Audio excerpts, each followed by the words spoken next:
Okay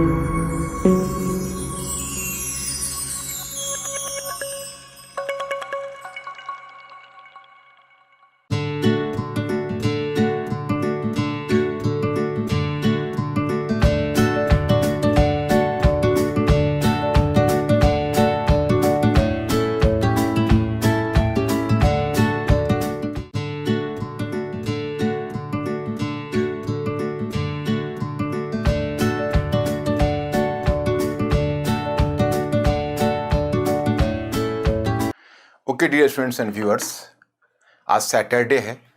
इस Saturday को मुलाकात हो रही है और जैसा कि हम हर सैटरडे को एक नए मुद्दे लेकर आते हैं, मुद्दे को हमने आपकी सुविधा के लिए क्लासिफाई किया हुआ है, अलग अलग टाइटल्स दिए हुए हैं। आपको याद होगा पिछले सैटरडे को हमने एक नई सीरीज आरंभ की, उसका नाम है क्रिटिकल ओपिनियन सीरीज। आप लोगों से पता चला कि वो आप लोगों के लिए काफ़ी यूजफुल है, हम उसे जारी रखेंगे।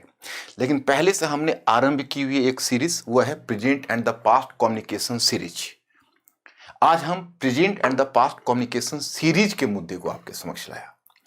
और दूसरी बात, I have to inform you कि actually I will work on even the different facets of the preparation. केवल यही नहीं कि हम सिर्फ आपको एक लेक्चर दे दिया, आपने सुन लिया, और हम चाहेंगे कि आप अपनी पूरी सोच को बदलिए, अपने दृष्टिकोण को, विजन को बदलिए, क्योंकि आखिरकार क्वालिफाई आपको करना है। आप ध्यान रखें। तो आप जब तक अपने तरीके को नहीं बदलेंगे, हमारी कोशिश आपके तरीकों को बदलवाना है। You have to change your approach to the study. तो मैं एक लेक्चर आपका लूंगा कि हाउ टू रीड इफेक्टिवली, मतलब किस प्रकार से हम ज्यादा प्रभावकारी ढंग से पुस्तकों का अध्ययन कर सकते हैं, कि what is the, you can से, effective method for reading book. क्योंकि आप हमसे पुस्तक की सूची पूछते हैं, मैं आपको बताता हूं, लेकिन आप उसको किस प्रकार से यूज करते हो चीजों को। ये जो मेरा present and past communication series है, उसको आप वर्तमान के लिए यूज केवल मत करिए, आप इसका प्रयोग करिए ओवरऑल प्रिपरेशन में अपने विजन को ज्यादा एक्सपैंड करने के लिए। जैसे आप अगर ब्रॉड आइडिया के बाद फिर क्लोज आइडिया पर आएंगे, आपको बहुत याद रहेगा। आपको जितने एरियाज पढ़ने होते हैं, मुझे तो हाथ पांव फूलते हैं, इतने रिटेन कैसे होंगे, याद कैसे हो रहेंगे, कैसे आप क्वेश्चन पर कोई विचार, कोई स्टैंड ले पाओगे, आंसर लिखने के समय इतने सारे, स्काई इज द लिमिट। तो उसके लिए एक सर्टेन तरीका होता है। आज जो हमने थीम चुना है, थोड़ा सा बड़ा थीम चुना है। गौर करिए, 1990 का दशक तथा भारत एवं विश्व का रूपांतरण, 1990s and the transformation of India and the world. यह टॉपिक आपके लिए सबसे अधिक इंपॉर्टेंट हो सकता है जो हमारी नई पीढ़ी के बच्चे हैं। एज आई थिंक कि मोस्ट ऑफ यू और almost all of you have been born in 1990s। आपको पता होना चाहिए कि आप एक क्रांतिकारी दशक में पैदा हुए हो। आप जिस दुनिया को देख रहे हो, ये दुनिया ऐसी नहीं हुआ करती थी एक दशक पूर्व, 1980s में। क्योंकि हमारी मेमोरी में तो 1970s से है, 1970s और 80s को लेता हूं तो 80s में हल्के हल्के बदलाव की आहट शुरू हो गई थी, लेकिन 1990s के बाद लगा the whole world is upside down. तो ये इतना बड़ा चेंज कैसे हुआ?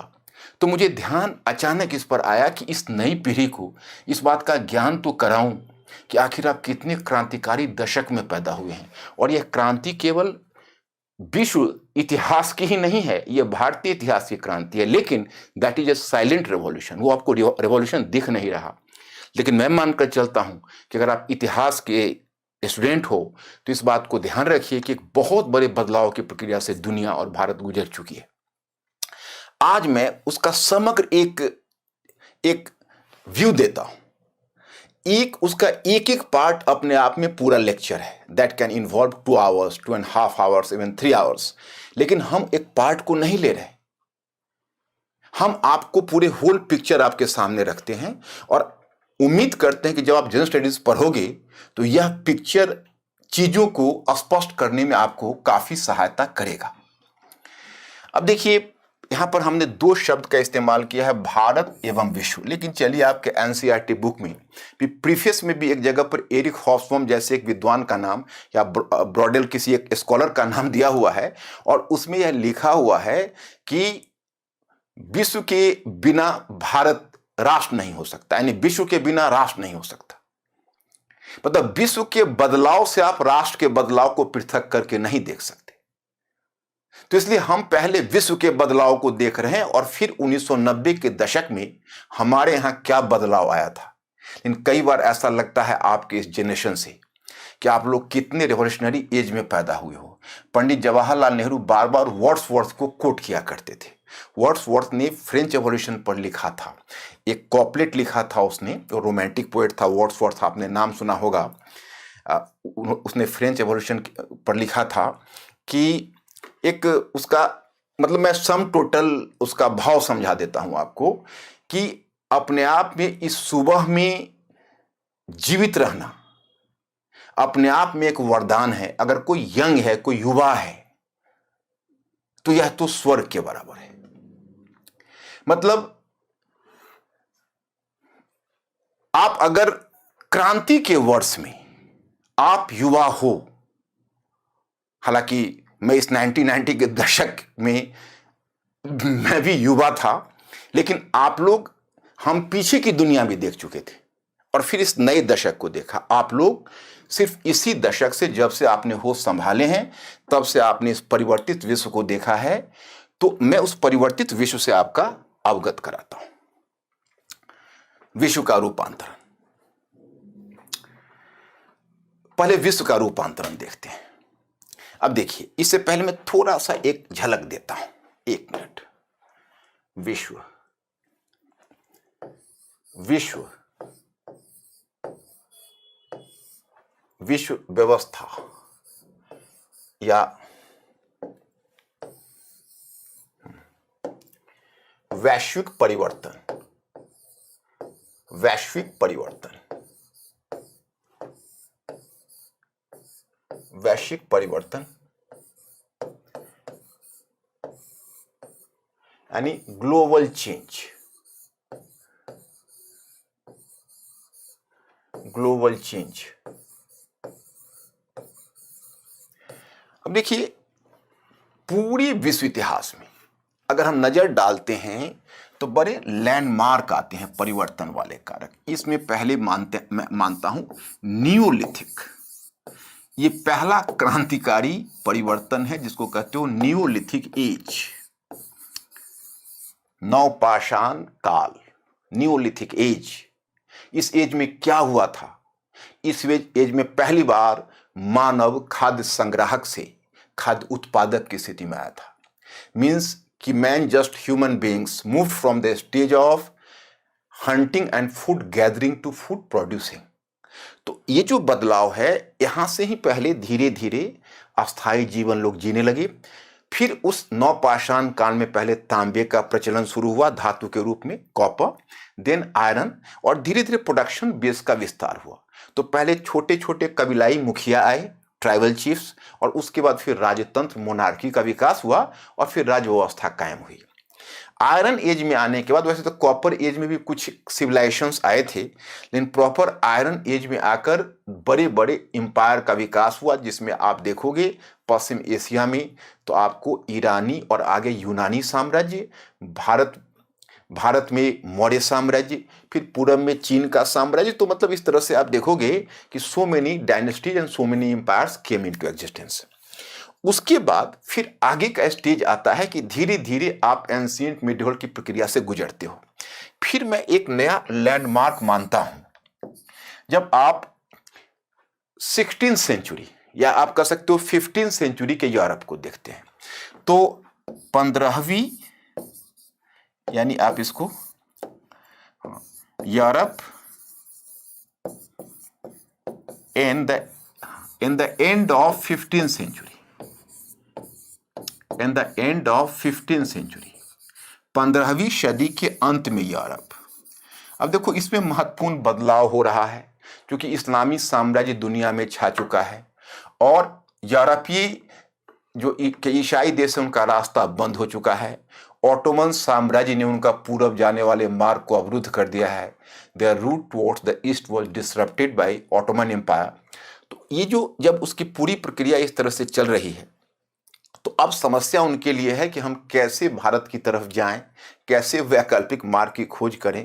तो उन्होंने जो सी वोएजेज को बोलते हैं सामुद्रिक वोएजेज, सामुद्रिक खोज। उन्होंने सामुद्रिक खोज की प्रक्रिया आरंभ की, जिसमें उधर से धोखे से अमेरिका की खोज हो गई, जो अमेरिकी महाद्वीप को कोई नहीं जानता था, और इधर फिर पूरब के जाने वाला वैकल्पिक मार्ग की खोज हो गई, discovery of America as well as alternative route to India.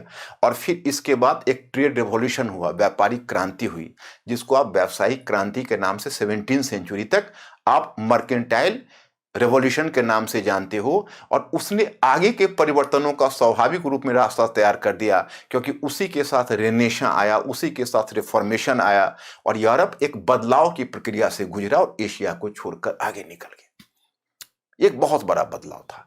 उसके बाद मैं मानता हूं कि आगे का चरण अब आता है, जिस चरण को हम मानते हैं 17वीं सेंचुरी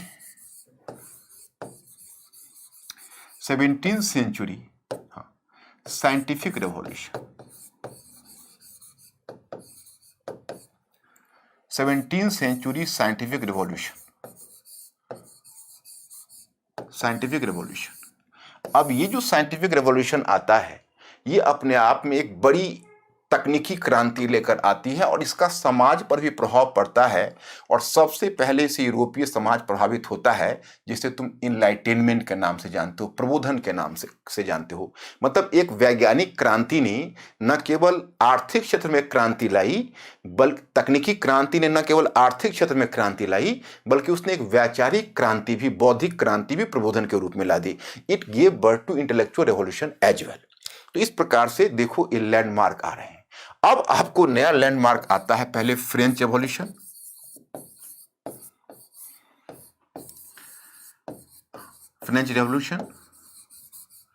फ्रांस की क्रांति, और उसके बाद आता है इंडस्ट्रियल रेवोल्यूशन।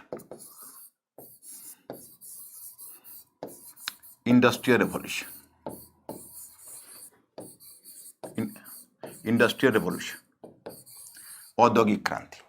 फ्रांस की क्रांति और औद्योगिक क्रांति जो पूरे 19वीं सदी तक यूरोप को बदलता रहा। अब देखो, आपके मन में जिज्ञासा हो कि आप हर कुछ को क्रांति ही बोल देते हैं। देखिए, वो आपकी मर्जी पर है। अब आपकी मर्जी पर है। क्रांति की जो परिभाषा है, किसी चीज की कोई एक इस्टेब्लिश्ड परिभाषा नहीं होती। हाँ, उसकी एक स्टैंडर्ड परिभाषा यह है कि अगर वह बदलाव मौलिक हो, फंडामेंटल हो, if the change is basic and fundamental and it is going to affect you can say a large part of society, अगर यह समाज के एक बड़े भाग को प्रभावित करता है, तो यह क्रांति है। तो इस आधार पर यह क्रांति में क्वालिफाई तो कर ही जाता है। औद्योगिक क्रांति भी क्वालिफाई कर जाता है। तो ये जो क्रांतियां हुई, इसके बाद हम 20वीं सेंचुरी में आएंगे, तो मैं स्टूडेंट्स, हम वर्ल्ड वॉर्स को भी क्रांति मानते हैं, क्योंकि 2 वर्ल्ड वॉर्स ने इतने सारे बदलाव किए कि उसे भी हम एक क्रांति के रूप में ले लेते हैं। तो चलिए अब एक लैंडमार्क हम वर्ल्ड वॉर्स को ले लेते हैं। अब आपके मन में एक जिज्ञासा होगी कि आप वर्ल्ड वॉर्स को क्यों ले रहे हैं। ये आपका 1914 से यानी 20 युद्ध को आप क्यों ले रहे हैं। मैं एक ही लैंग्वेज में लिख देता हूं, और हिंदी तो आप लोग समझते ही हो, इंग्लिश भी समझते हो। तो वर्ल्ड वॉर्स यानी आप विश्व युद्ध को क्रांति में क्यों ले रहे हैं। क्योंकि आपके मन में एक प्रश्न होगा, जो मैं अपने आप से आपकी तरफ से कर रहा, यह तो यूरोप की सच्चाई है। वो तो यूरोप, ये देशों का षड्यंत्र है कि भाई उन्होंने अपने इस कुआचरण को, मतलब बैड बिहेवियर को, एक आवरण देने के लिए कि भाई ये हमारी समस्या नहीं, दुनिया की समस्या है, इसलिए उन्होंने वर्ल्ड वॉर्स का नाम दे दिया। लेकिन ओरिजिन वहां से हुआ, स्प्रेड वहां से हुआ। हमें उन्होंने जबरन ड्रैग किया उस वॉर में, जबरन खींचा, तो हम इसको वर्ल्ड वॉर क्यों माने। लेकिन हाँ, चलिए हम मानते हैं यह यूरोपियन वॉर ही था, लेकिन हम पार्टी तो बने, इस कारण हमारे यहां बदलाव तो आया। आप मॉडर्न हिस्ट्री में पढ़ते हो कि हमारे स्वतंत्रता आंदोलन पर इसका क्या प्रभाव है, और दुनिया में देखोगे तो जिसको कहते हो डीकोलोनाइजेशन, उपनिवेशों की स्वतंत्रता, उसमें कितनी बड़ी प्रेरणा इससे मिली है। तो बदलाव तो आया, तो चलो इसको भी हम क्रांति मान लेते हैं। अब चलिए, दुनिया ने एक व्यवस्था की 1945 में, जिसको आप ब्रिटन वुड्स सिस्टम कहते हो। ब्रिटन वुड्स सिस्टम एक व्यवस्था कायम हुई, और थर्ड वर्ल्ड अस्तित्व में आया। उधर कोल्ड वॉर की शुरुआत हुई। तो 1945 से लेकर आगामी 4.5 दशकों का इतिहास, यानी 45 से लेकर और 90 तक का इतिहास, यह इतिहास कोल्ड वॉर का इतिहास है।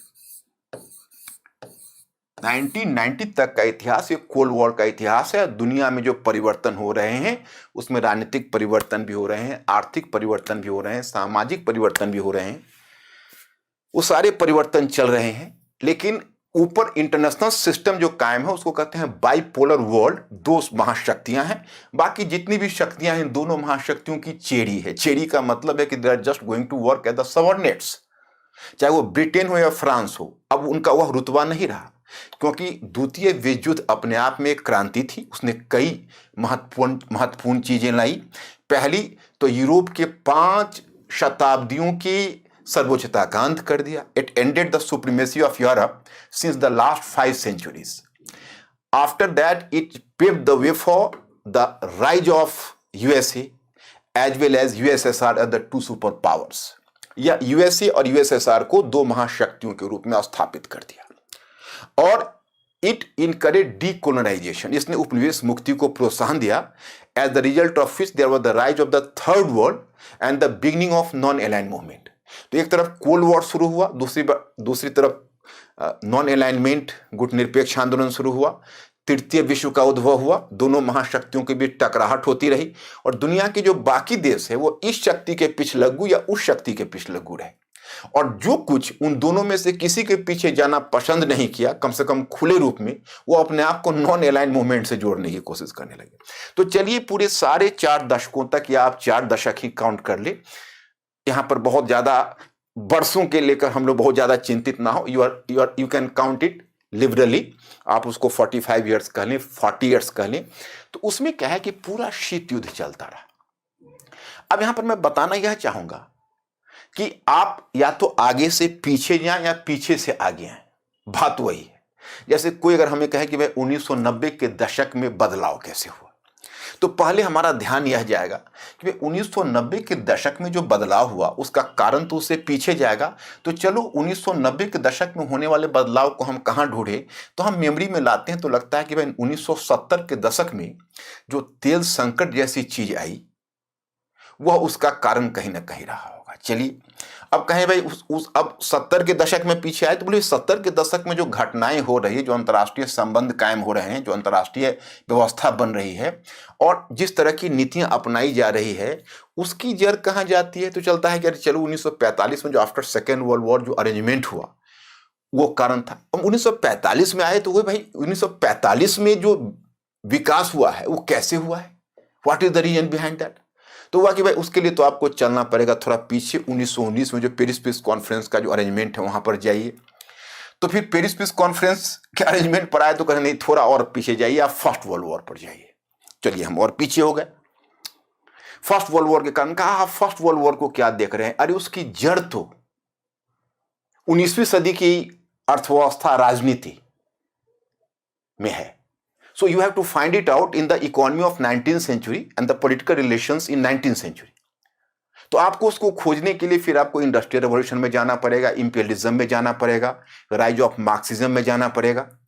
क्योंकि जैसा कि एरिक हॉब्सबॉम ने कहा कि long 19th century, long 19th century का मतलब हुआ कि 19वीं सदी की शुरुआत 1801 में हुई और इसकी समाप्ति 1914 में हुई। माने 115 वर्षों की सदी थी। इसको आप छोटी सदी ना माने। हाँ, 20वीं सदी को उन्होंने शॉर्ट 20th सेंचुरी कहा। क्यों कहा वो भी बताता हूं। तो चलिए लॉन्ग 19th सेंचुरी तो पूरे कान में 19th सेंचुरी में पहुंच गए। तो फिर पता चला कि भाई ये औद्योगिक क्रांति हो रही है, फ्रांस की क्रांति हो रही है, ये सब घटनाएं हो रही, इतने सारे बदलाव आ रहे हैं, राष्ट्रवाद आ रहा, साम्राज्यवाद आ रहा, नेशनलिज्म, इंपीरियलिज्म, बड़े बड़े चिंतक आ रहे। कार्ल मार्क्स की सदी है ये कार्ल मार्क्स के साथ आप देखेंगे तो इस काल का एक बहुत बड़ी चिंतक के रूप में आपने डार्विन को देखा। चार्ल्स डार्विन की सदी है ये। और फिर जस्ट 19th सेंचुरी के एंड में कहीं ना कहीं एक जो प्रमुख फ्राइडीय मनोविश्लेषण, आपने सिगमंड फ्राइड का नाम सुना होगा। सिगमंड फ्राइड भी पैदा हो गया तो एक मनोवैज्ञानिक क्षेत्र में भी, एक बौद्धिक के क्षेत्र में भी क्रांति हो गई। तो ये सब बदलाव हो रहे हैं, इसकी जड़ कहाँ है कि भाई आपको 18वीं सदी जाना पड़ेगा। अब 18th सेंचुरी में आए तो बोलेंगे 17th सेंचुरी का साइंटिफिक रेवोल्यूशन आपको देखना पड़ेगा। वहां गए तो कहा आप वहां कहाँ देखते हो, आप 16th सेंचुरी के रेनेसां और रिफॉर्मेशन को पकड़िए। जब रेनेसां रिफॉर्मेशन में गए तो कहा आप उसको मत पकड़े, आप और पीछे जाइए, आप 15th सेंचुरी में जो सी वॉयेजेज है उसको देखिए। वहां देखा तो कहा कि सी वॉयेजेस देखना है तो आप कॉन्स्टेंटिनोपल का डिक्लाइन पहले देखिए और इस्लामी विश्व और ये यूरोपीय देशों के बीच की टकराहट देखिए, और उसके लिए आपको क्रूसेड्स में जाना पड़ेगा। क्रूसेड में जाएंगे तो कहेंगे अब चलिए अब इस्लाम का उद्भव देख लीजिए और देखिए कि मध्यकालीन यूरोप में फ्यूडलिज्म को आप समझिए। अब उसको समझने के लिए हम पीछे आए तो बोले कि अच्छा फ्यूडलिज्म वैसे कैसे समझेंगे, आपको पहले थोड़ा सा रोमन इंपायर समझना पड़ेगा, बिजेंटियन इंपायर समझना पड़ेगा, आपको ब्लैक डेथ समझना पड़ेगा। अब लेते हुए खींचते हमें वो चले आए एंशिएंट यूरोप में। अब एंशिएंट यूरोप में रोमन इंपायर जब देखने लगे आपको यहां भी नहीं देखना है, आपको और पीछे जाना है। अब कहां जाऊं, तो कहा रोमन इंपायर से पहले आप देखें यूरोप में कि किस प्रकार की व्यवस्था यूरोप में कायम थी, और उसके लिए आपको कहीं ना कहीं ग्रीक सिविलाइजेशन में जाना पड़ेगा। और ग्रीक सिविलाइजेशन से पहले आपको कैलकोलिथिक और नियोलिथिक में जाना पड़ेगा, यानी ताम्रपाषाण काल और नवपाषाण काल में। तो कुल मिलाकर वहां ले आते हैं जब इंसान पत्थर के उपकरणों का प्रयोग करता था। यही है प्रेजेंट एंड द पास्ट। हमारे वर्तमान के अतीत को समझना इतिहास है। लेकिन माय स्टूडेंट्स, यहां हम केवल आपको 1990 का दशक बता रहे हैं। वो सारी चीजें जड़ में है, लेकिन आपसे अपेक्षा यह है कि समथिंग ऑफ एवरीथिंग, सारे परिवर्तनों को संक्षिप्त में जानिए, आप में अतिरिक्त आत्मविश्वास आएगा। देखिए, अब विश्व का रूपांतर 1990 के दशक में, आपके दशक में, हम इसको आपके दशक कहते हैं, डोंट टेक इट अदरवाइज। क्या हुआ, तो चलिए पहले पकड़ते हैं, चूंकि तकनीकी को ही पकड़ते हैं, प्रौद्योगिकी विकास। अब कहेंगे आप क्या मैं विशुद्ध हिंदी में दिया? नहीं, इसका मैंने इंग्लिश में भी साथ में दिया है, लेकिन इस डायग्राम को दोनों लैंग्वेज में एक प्लेस पर रखना हमारे लिए बहुत चैलेंजिंग था, तो इसलिए इसको दो अलग अलग रखा है। टेक्नोलॉजिकल डेवलपमेंट, अब दोनों को मैं साथ साथ दिखाता जाऊंगा। तो ये हुआ प्रौद्योगिकी विकास। तो प्रौद्योगिकी विकास क्या है? तो सूचना क्रांति इसी काल में हुई। सबकी जड़ में एक बहुत बड़ी तकनीकी क्रांति है, सूचना क्रांति। अब सूचना क्रांति में क्या हुआ, तो 1980 के दशक में हम लोग उस समय करंट अफेयर्स में लिखा करते थे एज ए स्टूडेंट कि 1980 के दशक में आप देखेंगे डायरेक्ट डायलिंग सिस्टम डेवलप हुआ, जो कि भारत में भी सी डॉट स्थापित हुआ था। सैम पित्रोदा ने राजीव गांधी के समय एक महत्वपूर्ण भूमिका निभाई थी। तो डायरेक्ट डायलिंग सिस्टम टेलीफोन में, और फिर पहले हम लोग उस टीवी को भी देख चुके हैं जो अलग अलग, जिसको एक नेशनल टेलीविजन होता था और जो टेलीवाइज 1 या 2 चैनल्स काम करते थे। उसके बाद आ गया सैटेलाइट टीवी का युग, अमूमन 1888 से शुरू हुआ है, 1880s का दशक आप मान के चलिए। तो सैटेलाइट टीवी का मतलब है कि सारे प्रोग्राम एक ही जगह से अब टेलीवाइज पूरी दुनिया को किया जा सकता था, और पूरी दुनिया उसका आनंद एक प्रोग्राम को ले सकती थी। तो this was the second one. Third one, जो वर्ल्ड वाइड वेब का विकास हुआ, जिसमें आपने टिम बर्नर्स-ली का नाम सुना होगा, जो ब्रिटिश वैज्ञानिक था, और 1995 से ये ऑपरेटिव हो गया, 1995 से। तो जिसको इंटरनेट बोलते हैं, वो एक बहुत बड़ी क्रांति अपने आप में थी। तो ये जो सूचना के क्षेत्र में क्रांति हो रही है, उसका कई क्षेत्रों पर प्रभाव पड़ेगा। लेकिन अब वन बाय वन हम पकड़ते हैं। चलिए, समाजवादी अर्थव्यवस्था में संकट। अब क्या है कि आपको यह जानना पड़ेगा कि सोवियत रूस, पीछे की तरफ, थोड़ा सा पीछे से आपको लाना पड़ेगा, लेकिन इस समय मुझे सिर्फ यही रखना है, क्योंकि पहले हम विश्व में होने वाले बदलाव आपको बताएं और फिर हम भारत में होने वाले बदलाव आपको बताएंगे। अब समाजवादी अर्थव्यवस्था में क्या था, तो पूंजीवादी अर्थव्यवस्था की एक विशेषता होती और समाजवादी अर्थव्यवस्था की भी अपनी विशेषता होती है। जैसे जब 1917 की रूसी क्रांति हुई, when Russian revolution of 1917 occurred, तो उसके बाद एक समाजवादी अर्थव्यवस्था का मॉडल स्टालिन के अंतर्गत तैयार हुआ। लेनिन ने भी कोशिश की थी, लेकिन एक सोवियत रूस का प्रधान था स्टालिन, उसके अंतर्गत एक मॉडल तैयार हुआ, दैट वाज यू कैन से सोशलिस्ट इकोनॉमिक मॉडल। उसको आप सोशलिस्ट इकोनॉमिक मॉडल मानिए। उसकी खासियत क्या है, तो उसकी खासियत यह है सोशलिस्ट इकोनॉमिक मॉडल की कि उसमें पूरी अर्थव्यवस्था राज्य के नियंत्रण में रखी गई। तो शुरू शुरू में उसकी काफ़ी तरक्की हुई। तरक्की इसलिए हुई कि जो पूंजीवादी अर्थव्यवस्था होती है, पूंजीवादी इकोनॉमी होती है, वो मुनाफे पर आधारित होती है। मैं कई बार कैपिटलिज्म पर आपको लेक्चर दे चुका हूँ और इसमें मेरा स्कोप वैसा नहीं है कि मैं डेप्थ में जाकर एक एक बिंदु को बता सकूं, इसलिए थोड़ा आपको संक्षिप्त में काम चलाना होगा। वैसे मैं आपको थोड़ा सा यहाँ बताता हूँ कि जैसे देखो, इसको मान लीजिए आप सोशलिस्ट समाजवादी इकोनॉमी का मॉडल है और इसको मान लीजिए पूंजीवादी मॉडल है। तो पूंजीवादी मॉडल की एक ताकत क्या होती है कि उसमें आपको व्यक्तिगत मुनाफा, यानी उसमें प्राइवेट प्रॉपर्टी होती है, प्राइवेट प्रॉफिट का कॉन्सेप्ट होता है। तो आप कहीं जो वर्क करोगे, पूंजी लगाओगे, तो उसका उत्प्रेरणा यह है कि आपको पर्सनल मुनाफा मिलेगा, तो हम सभी प्रोडक्शन के लिए जान लगा देते हैं। लेकिन उसमें एक यह है कि चूंकि वो मुनाफा पर चलता है तो पूरी इकोनॉमी उसमें आबाद नहीं हो पाती है। जैसे आप लोग चूज करेंगे कि भाई ये एरिया में हमको इन्वेस्ट करने में फायदा है और गवर्नमेंट उसमें न्यूट्रल रहेगी, नाइट वॉचमैन का काम करेगी, तो लोग केवल इसी एरिया में इन्वेस्ट करेंगे, तो यह एरिया अनरियलाइज्ड रह जाता है। सोशल सेक्टर में सोशल सेक्टर में ये जिसको आप कहते हो शिक्षा, स्वास्थ्य, तकनीकी आदि क्षेत्र में ये निवेश करने में रुचि लेते नहीं, इनको तो मुनाफा चाहिए। तो उससे क्या होता है कि ह्यूमन कैपिटल पिछड़ जाता है। तो धीरे धीरे इस अर्थव्यवस्था में क्या होता है कि विषमता आती जाती है। कुछ लोग होते हैं जो काफी धनी हो जाते हैं और कुछ लोग निर्धन रह जाते हैं। तो अब धनी लोगों के साथ प्रॉब्लम क्या होता है कि लोग निर्धन हो रहे थे, उस समय इस बात को नहीं समझ पा रहे थे वे कि वही निर्धन लोग उनके बाजार भी है, उनके मार्केट भी है। तो चूंकि वो निर्धन लोगों की सूद नहीं लेते हैं, तो एक समय ऐसा आता है कि उनका खुद का मार्केट सिकुड़ जाता है और वह फिर एक मंदी की मार के शिकार हो जाते हैं। तो इसकी अपनी समस्या थी। जो समाजवादी अर्थव्यवस्था है, जो सोशलिस्ट इकोनॉमी है, वो सोशलिस्ट इकोनॉमी का प्लस पॉइंट यह है कि स्टेट यहां पर डायरेक्ट आ जाता है निवेशक, उत्पादक और वितरक के रूप में। तो ये क्या करता है कि एक एक क्षेत्र में, हर क्षेत्र में निवेश करेगा। ह्यूमन कैप ये निर्धारित करेगा कहां निवेश होना चाहिए, व्यक्तिगत मुनाफा के लिए नहीं बल्कि वह कल्याण के लिए। तो वह हर क्षेत्र में इन्वेस्टमेंट को तय करेगा। तो वो हेल्थ सेक्टर में, एजुकेशन सेक्टर में, R&D में, हर जगह वो बढ़ चढ़ कर निवेश राज्य स्वयं करेगा और फिर वो हर एरिया में, एग्रीकल्चर में, इंडस्ट्री के डेवलपमेंट में राज्य स्वयं आगे बढ़कर निवेश करेगा। तो शुरू में क्या हुआ कि इसकी इतनी प्रगति हुई कि पूरी इकोनॉमी फ्लो करती चली गई और उसमें यह लगा कि पूरी इकोनॉमी एक बहुत प्रगतिशील डायरेक्शन में चली गई। सोवियत रूस में आप यही समझे कि 1917 में जब क्रांति हुई थी, 1927 में, 1927 में जब पंडित जवाहरलाल नेहरू ने उसकी यात्रा स्वतंत्रता से पहले की थी, तो उनको लगा कि हम हेवन में आ गए, स्वर्ग में आ गए। गरीबी का नामो निशान नहीं, हर लोग एक खास स्टैंडर्ड ऑफ लिविंग अब जी रहे हैं। तो होता क्या है कि 40% तक ग्रोथ हो गया उसका yearly, 40% yearly growth, can you imagine. और 400%, कुछ वर्षों में 400% ग्रोथ हो गया सोवियत रूस की इकोनॉमी का। तो ये इसलिए कि जो अनरियलाइज सेक्टर था वो सारे सेक्टर में सरकार ने, लेकिन इसकी दो समस्याएं या दो खामियां होती है। एक खामी ये होती है कि इसमें धीरे धीरे कौन चलाएगा। अगर राज्य के अंतर्गत इकोनॉमी है तो राज्य की तरफ से या राज्य की ओर से who will run the economy, तो नौकरशाही, ब्यूरोक्रेट्स। और एक बार जहां नौकरशाही घुस गए वहां पर लाल फीताशाही आ जाती है, उसको रेड टैपिज्म कहते हैं। जल्दी आपका कोई फाइल खिसक नहीं पाता, जिसको आप लाल फीताशाही, और दूसरा भ्रष्टाचार, करप्शन। तो इस कारण से इसमें स्टैग्नेशन आने लगा।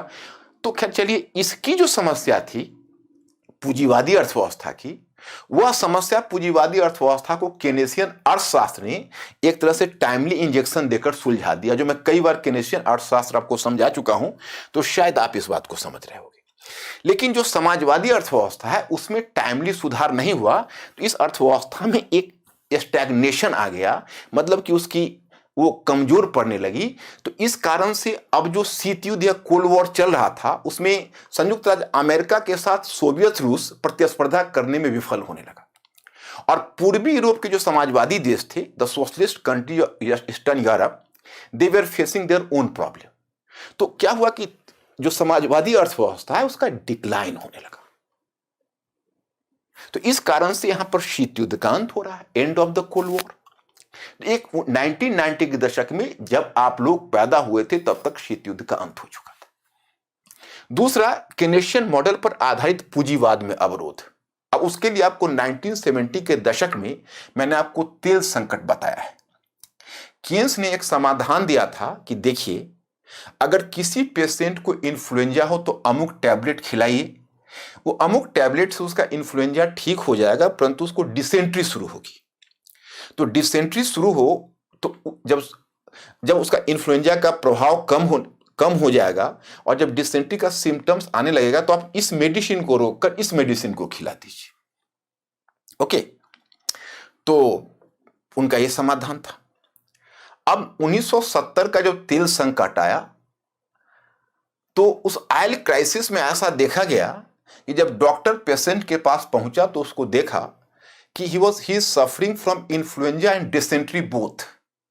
उसको इन्फ्लुएंजा भी और डिसेंट्री भी। तब कहा कि भाई अब हम तो अब इसका ट्रीटमेंट कर ही नहीं सकते। केस महोदय तो 1946 में उनका डेथ हो चुका था।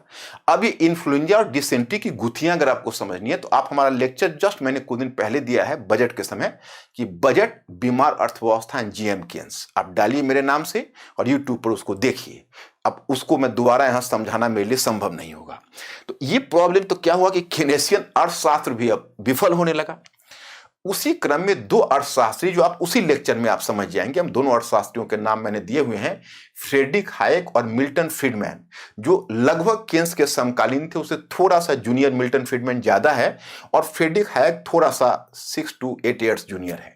तो वो उस समय भी हायक और फ्रीडमैन ये कह रहे थे कि देखिए केन्स महोदय का समाधान सही नहीं है, लेकिन उस समय उनकी बात नहीं मानी गई थी। अब जब केनेसियन मॉडल जब में गतिरोध आ गया और उसको बड़े राज्य की वो बात मैक्सिमल स्टेट की करता, तो ये बात फ्रीडमैन कहा भाई मार्केट को फ्री करिए।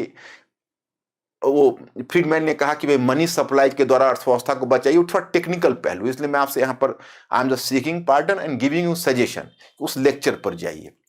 उस लेक्चर को आप देखेंगे तो आपको ये बात समझ में आ जाएगी। तो क्या हुआ कि इसी के आधार पर 1989 में जो उसमें अमेरिकी राष्ट्रपति थे, प्रेसिडेंट थे, और उस प्रेसिडेंट में एक राष्ट्रपति रोनाल्ड रीगन थे और दूसरी ब्रिटेन की प्रधानमंत्री थी, उसका नाम था श्रीमती मार्गरेट थैचर।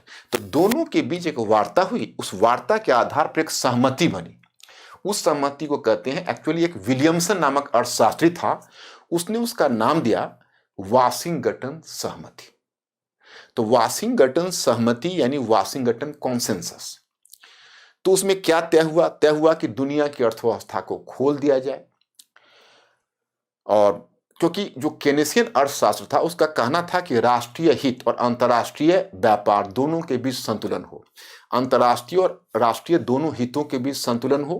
क्योंकि अगर कमजोर अर्थव्यवस्था को आप प्रोटेक्शन नहीं देंगे तो फिर इंटरनेशनल इकोनॉमी नहीं चल पाएगी, क्योंकि जो कमजोर अर्थव्यवस्था वो बगावत कर जाएंगे और आपके नियमों को नहीं मानेंगे। तो उसका बहुत हद तक व्यवहारिक दृष्टिकोण था, लेकिन उस बात को नहीं माना गया और वाशिंगटन सहमति में तय हुआ कि दुनिया को खुलवाइए, पूरी दुनिया की इकोनॉमी को। तो जब आप लोगों ने होश संभाला तब तक दुनिया खुल चुकी थी। तो उसमें क्या है कि आप देखो, पहले क्या था कि अंतर्राष्ट्रीय जो ट्रेड होता था उसमें पहले ट्रेड हुआ करता था, जो मैन्युफैक्चर्ड गुड्स था वो मैन्युफैक्चर्ड गुड्स हुआ करते थे और सेवा क्षेत्र हुआ करते थे। लेकिन अब सेवा क्षेत्र में भी आप देखोगे कि अब उसमें बहुत तरह के नए नए क्षेत्र जुड़ गए, जैसे बौद्धिक संपदा कानून को उसमें शामिल कर दिया गया, फिर उसमें माने जिसको कहते हो इंटेलेक्चुअल प्रॉपर्टी राइट्स, फिर एग्रीकल्चर को शामिल कर दिया गया। अब एग्रीकल्चर को शामिल करना इसलिए उचित नहीं था कि दुनिया में खाद्य सुरक्षा तो उसी से मिलनी है। तो खाद्य जो देश चाहेंगे भाई हम अपने पीपल को खाद्य सुरक्षा दे, जो गरीब निर्धन देश हैं उनको भी आप कहते हो कि भाई आप अपने बाजार को खोलिए। वो बेचारे निर्धन हैं किसान, वो कैसे अंतर्राष्ट्रीय प्रतिस्पर्धा को बर्दाश्त कर पाएंगे। खैर, लेकिन फिर भी खोल दिया गया जबरन। तो अब जब वो अर्थव्यवस्था खुल गई तो इसको कहा गया आर्थिक उदारीकरण, नव उदारवादी आर्थिक नीति इसी को कहते हैं कि दुनिया में जो अर्थव्यवस्था थी उसमें जो प्रोटेक्शन अलग अलग नेशंस को मिला हुआ था वो प्रोटेक्शन तोड़ दिया गया। अब इसके बाद यह परिवर्तन देखिए शीत युद्ध का अंत और आर्थिक उदारीकरण। लेकिन आर्थिक उदारीकरण में आप अगर हमारे डायग्राम को देखेंगे, एक नजर डालिए, मैंने आपको इंग्लिश में भी मैं यहाँ पर बता दूं कि information revolution, direct dial system, satellite TV, internet, third industrial revolution, और यहाँ पर ही आपको इकोनॉमिक लिबरलाइजेशन है, crisis in socialist economy, I have just discussed, end of cold war and economic liberalisation. अब इकोनॉमिक लिबरलाइजेशन में कितने फैक्टर काम कर रहे हैं उसको देखिए। जैसे अब देखिए प्रौद्योगिकी विकास, इसको मैंने एक कारक बना है, एरो यहां डाला है। मतलब जब तक ये प्रौद्योगिकी विकास नहीं होता, दुनिया की अर्थव्यवस्था को आप खोलते कैसे? जो जिस आपने सेवा क्षेत्र में भी बैंकिंग को आपने इंटरनेशनल ट्रेड में रख दिया, तो बैंकिंग आपकी न्यूयॉर्क से कैसे ऑपरेट करेगी बिना इंफॉर्मेशन टेक्नोलॉजी के दुनिया में? या आपके बहुत सारे जो इंटरनेशनल बैंक्स हैं और पूरे वर्ल्ड वाइड जो आप इकोनॉमिक ट्रांजेक्शन कर रहे हैं, वो कैसे संभव है? तो इसके लिए क्या होना है? तो ये सिस्टम आनी है। अब समाजवादी अर्थव्यवस्था में संकट, तो शीत युद्ध का अंत हुआ, क्योंकि दुनिया पहले बटी हुई थी, पूंजीवादी अर्थव्यवस्था, समाजवादी अर्थव्यवस्था। आपके युग में समाजवादी अर्थव्यवस्था बिखर गई। आज जब से आपने होश संभाला, उस समय से आपने रूसी क्रांति, समाजवाद, मार्क्सवाद की केवल दुखद कहानियां और बुरी कहानियां सुनी है। इसलिए जो आप लोगों का जनरेशन है, वो कभी समाजवाद, मार्क्सवाद, वामपंथ के प्रति एक दूसरे प्रकार का रिजर्वेशन रखता है। ऐसा मैंने महसूस किया अपने लेक्चर के दरमियान। अब मैं कहां तक सत्य हूं यही आप बताएंगे। अधिकतर, सभी नहीं लेकिन कुछ। तो क्या है कि जो उसी समय से विचार है वह राइट ऑफ द सेंटर जाना शुरू हुआ, पूंजीवाद। जब समाजवादी व्यवस्था जब बिखर गई, तो उसमें एक अमेरिकी चिंतक था, अमेरिकी थिंक टैंक, उसका नाम था फ्रांसिस फुकुयामा। उसने बड़े ही गर्व से कहा, there is the end of history, इतिहास का अंत हो गया। और क्योंकि उसने कहा कि इतिहास कन्फ्लिक्ट से चलता है, द्वंद्व से चलता है, मतलब संघर्ष से चलता है, लेकिन अंतिम रूप में चूंकि उदारवादी पूंजीवादी व्यवस्था की जीत हुई, there is the victory of the liberal capitalist model in the world at the demise of socialist model. और समाजवादी अर्थव्यवस्था ने सदा के लिए घुटने टेक दिए। इसलिए अब संघर्ष का अंत हो गया, इसी के साथ इतिहास का अंत हो गया। बहुत इस मुद्दे पर बहुत बबेला हुआ था, लेकिन उसके एक वर्ष के बाद ही सैमुअल पी हंटिंगटन, एक दूसरे अमेरिकी चिंतक जो कहीं ना कहीं उसके गुरु भी रह चुके थे फुकुयामा के, तो उन्होंने एक दूसरा विचार दे दिया, द क्लैश ऑफ सिविलाइजेशन। उन्होंने कहा कि नहीं, संघर्ष समाप्त नहीं हुआ है। पहले जो कोल्ड वॉर में विचारधारा का संघर्ष था, अब वो सभ्यताओं अथवा संस्कृतियों का संघर्ष बन गया। तो खैर इस तरह से चलते रहे, पूंजीवाद अपना सिंहनाद करता रहा। और जब पूंजीवाद सिंहनाद कर रहा था, तभी आप लोग आए। तो आप लोग कि जब से होश संभाला, तब से आपने समाजवाद और वामपंथ का डिसग्रेस देखा और कैपिटलिज्म का प्रोग्रेस देखा है। तो ये इस तरह, लेकिन आप समझें कि आपके पता नहीं कौन उस समय फादर तो नहीं, ग्रेट ग्रैंडफादर होंगे, या उनसे भी पहले की स्थिति हो सकती है, मतलब ग्रैंडफादर से ग्रेट ग्रैंडफादर होंगे। उस समय उन्होंने अगर 1929-30 की जिसने आर्थिक मंदी देखी होगी, उस समय जो पूंजीवाद का दृश्य देखा होगा, 2008-9 में आप ही लोग देख रहे हो पूंजीवाद की जो दुर्गति हुई, या फिर जो कोविड-19 के समय में जो मजदूरों की हालत देखी होगी, तो कहीं ना कहीं हो सकता है कि आपका भी थोड़ी सी समझ कि समाजवाद भी कुछ बातें उचित कहता था, वो हो सकता है अब आप लोगों की समझ में भी ये बातें आ रही हो। तो वाशिंगटन सहमति, आर्थिक उदारीकरण। अब यहां पर तो तीन चीजें आई, शीत युद्ध का अंत, केनेसियन मॉडल का पतन, वाशिंगटन सहमति, और इधर हमने तकनीकी, इन तीनों को मिलाया। आप लोग इंग्लिश में भी दे दिया है, आप लोग देख लेना। इकोनॉमिक लिबरलाइजेशन में 3 फैक्टर काम कर रहा है, ये और ये तीनों। अब मुद्दा उठता है कि क्या इकोनॉमिक लिबरलाइजेशन ही भूमंडलीकरण है? अगर एक तरह से कहो तो होना तो नहीं चाहिए था। जब भूमंडलीकरण की बात है तो भाई राजनीतिक क्षेत्र में करो, आर्थिक क्षेत्र में करो, सामाजिक क्षेत्र में करो, सांस्कृतिक क्षेत्र में करो। लेकिन राजनीतिक क्षेत्र में कोई विश्व सरकार तो आई नहीं, कोई ग्लोबल गवर्नमेंट तो आया नहीं, ना ही सामाजिक क्षेत्र में आपने दुनिया को जनसंख्या प्रवास के लिए खोला है, पॉपुलेशन पर रिस्ट्रिक्शन लगाए हुए हैं, लेबर पर रिस्ट्रिक्शन आपने लगाया हुआ है। सांस्कृतिक क्षेत्र में आप पश्चिमी संस्कृति ग्लोबलाइजेशन के नाम पर फैला रहे हो, फिर भी दुनिया को कह रहे हो कि भाई आप लोग पढ़िए, दिस इज ग्लोबलाइजेशन। तो यह ग्लोबलाइजेशन केवल इकोनॉमिक फील्ड में, तो उन्होंने जो ग्लोबलाइजेशन कायम किया उसका बल इकोनॉमिक फील्ड में ज्यादा है। इसलिए एक तरह से इकोनॉमिक लिबरलाइजेशन एक मेजर फैक्टर बना इस ग्लोबलाइजेशन के लिए, भूमंडलीकरण के लिए।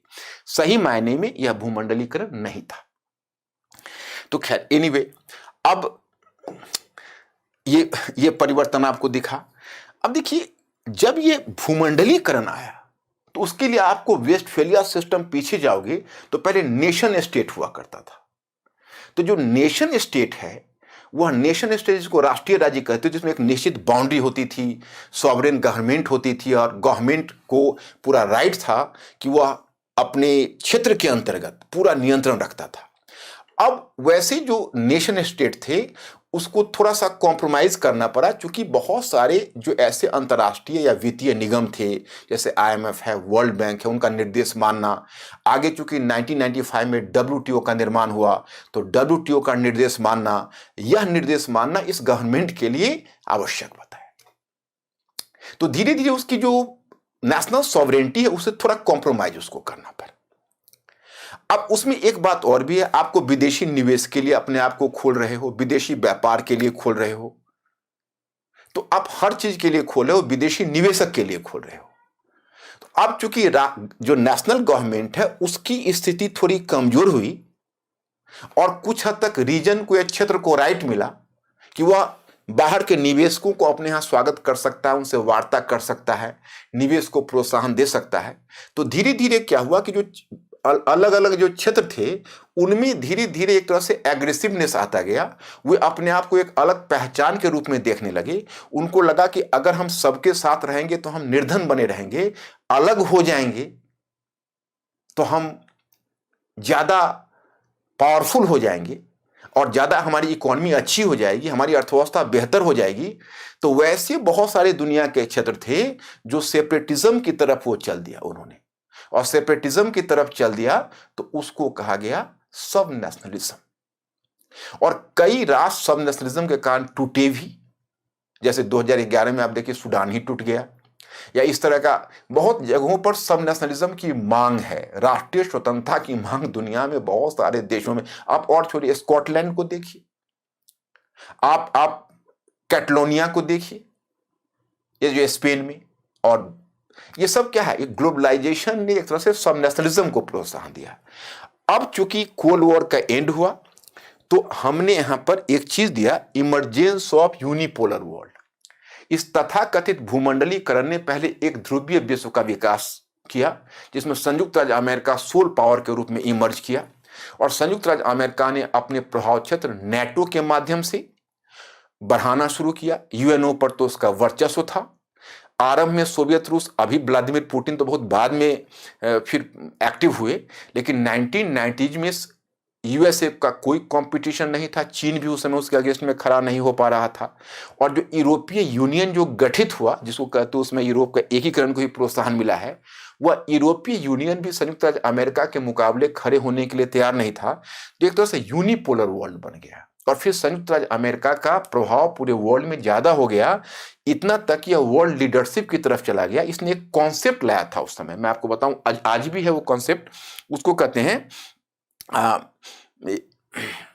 एक R2P का कॉन्सेप्ट था। उसका मतलब उसका ये कहना था कि अगर किसी देश में उसकी सरकार एथनिक क्लिंसिंग कर रही है, जैसे नॉर्मली क्या होता है कि अंतर्राष्ट्रीय संबंधों में है कि आप आंतरिक मामले में दखल अंदाजी मत कीजिए, तो उस दखल अंदाजी का उसका कहना यह था कि जो हम दखल अंदाजी नॉर्मल कंडीशन में भले ही ना करें, मगर अगर कोई सरकार एथनिक क्लिंसिंग कर रही है, अपने ही लोगों को मार रही है, तो उस समय वैसे लोगों को प्रोटेक्ट करना हमारा दायित्व हो जाता है, और यह डेमोक्रेसी का तकाजा है। और इस आधार पर वो कई राष्ट्रों के आंतरिक मामलों में हस्तक्षेप करने लगा। तो मतलब आप कह सकते हो कि इस प्रकार से इसी बहाने या इसी एक्सक्यूज पर संयुक्त राज्य अमेरिका ने अपनी शक्ति का विस्तार किया। तो शुरू में अगर हम 1990s के दशक में देखें तो शुरू में तो यही स्थिति रही, लेकिन बाद में चलकर वही यूनिपोलर से मल्टीपोलर बन गया। आज अगर आप देखिएगा तो मल्टीपोलर बन गया, लेकिन चूंकि हम 1990 में इमीडिएट क्या इंपैक्ट हुआ उस पर चर्चा कर रहे हैं, तो उसे हम यूनिपोलर से मल्टीपोलर की तरफ हम चर्चा कर सकते हैं। यूनिपोलर से मल्टीपोलर की तरफ वर्ल्ड चला गया। तो दैट्स वाई देखिए, अब इतने सारे परिवर्तन, एक बार थोड़ा सा आपको रिवाइज करा दो, फिर इंडिया पर आता हूं। आपने देखा, हाँ, एक चीज इसको तो हम लोग कैसे मिस कर सकते हैं, इस साइड में हमने रखा था, चूंकि इसका impact, expansion of illegal arms market and here terrorism, आतंकवाद। अब ये आतंकवाद भी कहीं ना कहीं इसकी पूछ थी। आतंकवाद इसकी पूछ कैसे थी, तो कोल्ड वॉर के समय, जैसे देखो कोल्ड वॉर के समय, शीत युद्ध के समय, संयुक्त राज्य अमेरिका और सोवियत रूस दोनों ने एक बहुत बड़ा आर्म्स बाजार कायम किया था। अपने समर्थक देशों को खुलकर हथियारों का निर्यात करते थे। तब वह ये भी नहीं जानते थे कि यह हथियार अंडरवर्ल्ड में भी जा सकता है, ये हथियार वैसे तत्वों के भी हाथ आ सकते हैं जो उपद्रवी हो सकते हैं, ये हथियार जनजाति लोगों के हाथ में जा सकते हैं जो जो एक एक भोले भाले मासूम लोग हैं, वो भोले भाले मासूम लोग they turn to be militant with the use of the weapons. तो AK-47, AK-47 ऐसे हथियार पूरी दुनिया में स्प्रेड करने लगे। एक घटना और भी हुई है, शायद आप लोग इतिहास में इस बात को, चूंकि ये आप लोगों से पहले घटना ये हो चुकी है नॉर्मली बहुत पहले, और आप लोग की मेमोरी में मुझे लगता है कि अब कहाँ का इतिहास कहाँ से देखना आपने शुरू किया। इतिहास में ये एरा है समकालीन, कॉन्टेम्पररी हिस्ट्री। तो आप अगर देखेंगे तो एक्चुअली 1979 में, अगर आप इतिहास में थोड़ा पीछे पढ़ेंगे तो शायद आपको पता है कि अफगानिस्तान में सोवियत रूस का हमला हुआ था, जब सोवियत रूस हुआ करता था। तो सोवियत रूस ने अफगानिस्तान पर हमला किया था, तो उसमें सोवियत शीत युद्ध चल रहा था। ब्रेजनेव उसमें सोवियत रूस का प्रधान था, उसने अफगानिस्तान में सेना भेज दी थी। इस बात से संयुक्त राज्य अमेरिका बहुत ज्यादा आहत हुआ था और उसने तुरंत सोवियत रूस को रोकने के लिए, उसी में पाकिस्तान को फायदा हो गया, पाकिस्तान को उसने सपोर्ट किया और पाकिस्तान से अपेक्षा की गई, पाकिस्तान की भूमि का उपयोग किया गया। Land was used for fighting against Russian communism, कि भाई पाकिस्तान की भूमि का उपयोग करके सोवियत रूस से लड़ा जाए। तो उसमें क्या था कि अफगानिस्तान में बहुत सारे ट्राइबल ग्रुप्स थे, बहुत सारे मुजाहिदीन उनको बोलते थे, स्वतंत्रता कामी। तो संयुक्त राज्य अमेरिका ने अपने स्वार्थ के लिए उन सबको हथियार आपूर्ति की और भड़काया। जैसे कहा जाता है कि खैबर पास पर वो एक अमेरिकन सैनिक जनरल था, उसका नाम ब्रिजेनेस्की था, जहां तक मुझे ध्यान है। एक हाथ में कुरान और दूसरे हाथ में AK-46 लेकर खड़ा हुआ, कहा ये आपको मुक्त करेंगे। तो क्या हुआ कि उसी क्रम में जो अफगानिस्तान वाले मुद्दे पर दो सऊदी अरबिया की, चूंकि देखो इस्लाम में क्या है कि दो उग्र विचारधारा है। एक विचारधारा को कहते हैं बहावी। बहावी का तो बहुत ही लंबा इतिहास है, अब्दुल बहाव 18वीं सेंचुरी से। तो जो बहावी है वो कहता है कि इस्लाम को पैगंबर के युग में ले जाना है और उसके मूल स्वरूप में स्थापित करना है। लेकिन बहावी सभी आधुनिक तकनीकी और पश्चिमी तकनीकी से परहेज करते हैं। लेकिन उसी से एक दूसरा स्कूल आगे कायम हो गया, उसका आधार मिस्र में 19वीं सेंचुरी के अंत में तैयार हुआ था और उसे कहा जाता है सलाफी स्कूल। अभी जो मुस्लिम ब्रदरहुड या वगैरह आप नाम देखते हो, अधिकतर जो आप देखोगे इस्लामी विश्व में जो इस तरह के जो ऑर्गेनाइजेशन हैं जो आते हैं, वो कहीं ना कहीं सलाफी विचारधारा से प्रभावित होते हैं। उसका नाम होता है सलाफी। सलाफी का मानना है कि हमें इस्लाम को उसके मूल रूप में स्थापित करना है, पैगंबर के युग को फिर उस मॉडल को, उस सक्सेस को पुनर्जीवित करना है, लेकिन हम पश्चिमी तकनीकी का भी उपयोग करेंगे और जहां तक हो सकेगा हम पश्चिमी वैज्ञानिक तकनीकी का उपयोग करके अपनी स्थिति को मजबूत बनाएंगे। मतलब उनका यह कहना है कि हम अपनी स्थिति को उससे मजबूत बनाएं, अगर उससे इस्लाम का संवर्धन हो रहा हो तो हमें कोई परहेज नहीं करना चाहिए। तो जो सऊदी अरब का क्षेत्र है वो पहले बहावी विचारधारा के प्रभाव में था और आगे चलकर वो चला गया सलाफी विचारधारा के प्रभाव में। तो आप लोग एक व्यक्ति का नाम तो जानते होंगे, और जो अल कायदा के संस्थापक ओसामा बिन लादेन। तो एक्चुअली ओसामा बिन लादेन और एक अब्दुल्ला आजम करके, अब्दुल्ला आजम थोड़ा सीनियर थे और ये ओसामा बिन लादेन जूनियर, तो ये दोनों अफगानिस्तान में संयुक्त राज्य अमेरिका के अपील पर ये सब लड़ने आए थे रूसी मुजाहिदों के अगेंस्ट में। अब यहीं से उनका कैरियर शुरू हो गया। अब अनुमान आप कर सकते हो कि दुनिया में इस तरह की चीजों को किसने भड़काया। आज संयुक्त राज्य अमेरिका इनोसेंट बनता है, दुनिया में कहता है वही संयुक्त राज्य अमेरिका। जब उस पर 9/11 का हमला हुआ अल कायदा के द्वारा, तो फिर उसने नारा दिया कि या तो आप अमेरिका के साथ हैं या फिर आतंकवाद के साथ। उनसे जरा यह पूछा जाता कि महानुभाव, ये इसको पैदा किसने किया? या तो यूरोपीय शक्तियों ने पैदा किया जिसने अरब क्षेत्र में जाके उत्पात मचाया फर्स्ट वर्ल्ड वॉर के बाद, आपने पेट्रोलियम भंडार लूटने के लिए वहां तरह तरह के कुकृत्य किए, या फिर आपने अफगानिस्तान के मामले में भड़काए। खैर चलिए, मैं इतना पर्सनल नहीं होता हूं, मैं आप लोगों को बताता हूं कि इतिहास की कुछ ऐसी सच्चाइयां हैं जो आप लोगों को प्रकट नहीं हुई होगी। तो इस प्रकार से आप देखते हैं कि यह टेररिज्म भी, और जब शीत युद्ध की समाप्ति हुई तो इसका विकास हुआ। तो शीत युद्ध की समाप्ति के बाद ग्लोबलाइजेशन आया। तो ग्लोबलाइजेशन के युग में दो चीजों को आप लोग ध्यान रखिएगा। एक जो ग्लोबलाइजेशन के युग में आना है, भूमंडलीकरण के युग में,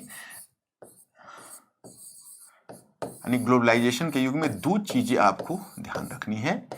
एक तो वो चीजें हैं उपराष्ट्रवाद, उपराष्ट्रवाद मतलब सब नेशनलिज्म, उपराष्ट्रवाद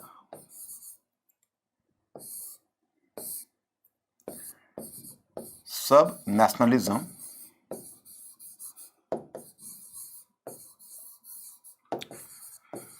उपराष्ट्रवाद का मतलब है कि केंद्रीय सरकार जो केंद्रीय राष्ट्र है वो कमजोर हो रहा है, उसकी जगह पर जो डिफरेंट रीजन है वो अपना सिर उठा रहे हैं, स्वतंत्रता की मांग कर रहे हैं, तो उसको आप सब नेशनलिज्म कहते हो। R2P इसी के अगेंस्ट में लाया था संयुक्त अमेरिका ने। R2P का मतलब रिस्पॉन्सिबिलिटी टू प्रोटेक्ट, कि हमारी रिस्पॉन्सिबिलिटी है, अमेरिकन रिस्पॉन्सिबिलिटी है कि हम प्रोटेक्ट करें। तो इस आधार पर संयुक्त अमेरिका ने अपना प्रभाव क्षेत्र का और भी विस्तार कर लिया। दूसरा आता है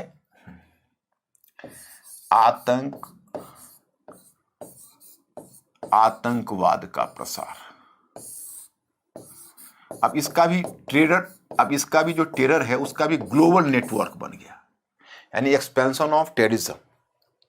तो एक्सपेंशन ऑफ टेररिज्म, ये दो फैक्टर है जो ग्लोबलाइजेशन एरा में आपको दिखेंगे, और ये 1990s में आप लोगों के दशक में ही आया। तो देखो अब फायदा क्या हो रहा है, देखिए अच्छे पक्ष को और दोनों पक्ष को मैं दिखाता हूं, अब गौर करके देखते हैं। अचीवमेंट क्या, ये बहुत बड़ा अचीवमेंट है कि इंफॉर्मेशन टेक्नोलॉजी के युग में हम इतना आगे बढ़े। ये सब तकनीकी कैसे आई, तो शीत युद्ध के काल में अपनी बढ़त बढ़ाने के लिए दोनों पक्षों ने R&D पर बल दिया, उसी क्रम में सारी तकनीकी आ गई। हाँ, एक चीज तो और भी देखना है, ये चीज को हम कैसे नजरअंदाज, पर्यावरण संकट। अब पर्यावरण संकट भी अपने आप में बहुत बड़ी चीज है। जैसे 1960 के दशक तक चाहे जो भी चिंतक हो दुनिया के, वो सभी चिंतक यही सोचते थे कि भाई देखो प्रकृति के पास संसाधनों का अक्षय भंडार है, आप मिलजुल कर शोषण करिए, सभी लोग खुश रहेंगे। माने वेदर इट में बी सेंट साइमन और कार्ल मार्क्स, चाहे वो सेंट साइमन जैसे चिंतक हो या कार्ल मार्क्स जैसे चिंतक हो, उदारवादी चिंतक हो, नरम समाजवादी हो या फिर मार्क्सवादी हो। हाँ, कुछ गांधी, जॉन रस्किन, इमर्सन, इस जैसे दुनिया के कुछ ऐसे चिंतक थे जिनका संकेत इस बात की तरफ था कि हम लोग उत्पादन बढ़ाने के बजाय थोड़ा खपत को कम कर दे तो बेहतर होगा। उस समय कोई बात नहीं सुनी जा रही थी। अब पिछले 150 वर्षों में पश्चिमी विश्व ने, यानी वेस्टर्न वर्ल्ड ने, और इवन ईस्टर्न वर्ल्ड मतलब सोवियत रशिया वगैरह ने भी, ईस्टर्न और वेस्टर्न दोनों ने, यानी समाजवादी और पूंजीवादी खेमों ने बड़े पैमाने पर औद्योगिकरण यानी इंडस्ट्रियलाइजेशन करके और दुनिया के संसाधनों का दोहन किया था। अब हमें जब आजादी मिली और हम यानी तृतीय विश्व के देशों ने जब अपना औद्योगिकरण शुरू किया, आप समझिए 1947 में भारत को आजादी मिली और 1960 के दशक में पहली बार दुनिया में नोटिस आने लगा पंडित नेहरू के बाद कि अब ये प्रकृति नहीं बर्दाश्त करेगी, अब आपको खपत रोकना है। तो अब तृतीय विश्व के देश ने सोचना शुरू किया, अभी यार हमने तो अभी खाना शुरू किया है, जो लोग खा के अघाए हुए हैं, मैंने हुआ just fully satisfied, better to ask them. पश्चिमी देशों से पूछिए, उन्होंने तो जमकर खाया हुआ है, हम लोगों ने जस्ट अभी खाना शुरू किया, we started to take just you can say small quantity of foods, why are you restricting us, हमें क्यों आप रिस्ट्रिक्ट कर रहे हैं। साइलेंट स्प्रिंग, एक रचेल कार्सन करके एक लेखिका थी, उन्होंने इस बात को दुनिया की निगाह पर लाया कि देखिए ये बहुत बुरा हो रहा है, दुनिया का इसमें विनाश हो सकता है। उस समय भी कोई खास गंभीरता से नहीं लिया। फिर पहला अंतर्राष्ट्रीय सम्मेलन 1972 में स्टॉकहोम में हुआ। तो स्टॉकहोम सम्मेलन जिंक्स सम्मेलन रहा क्योंकि उसमें सोवियत रूस का जो खेमा था उसने उसमें हिस्सा ही नहीं लिया।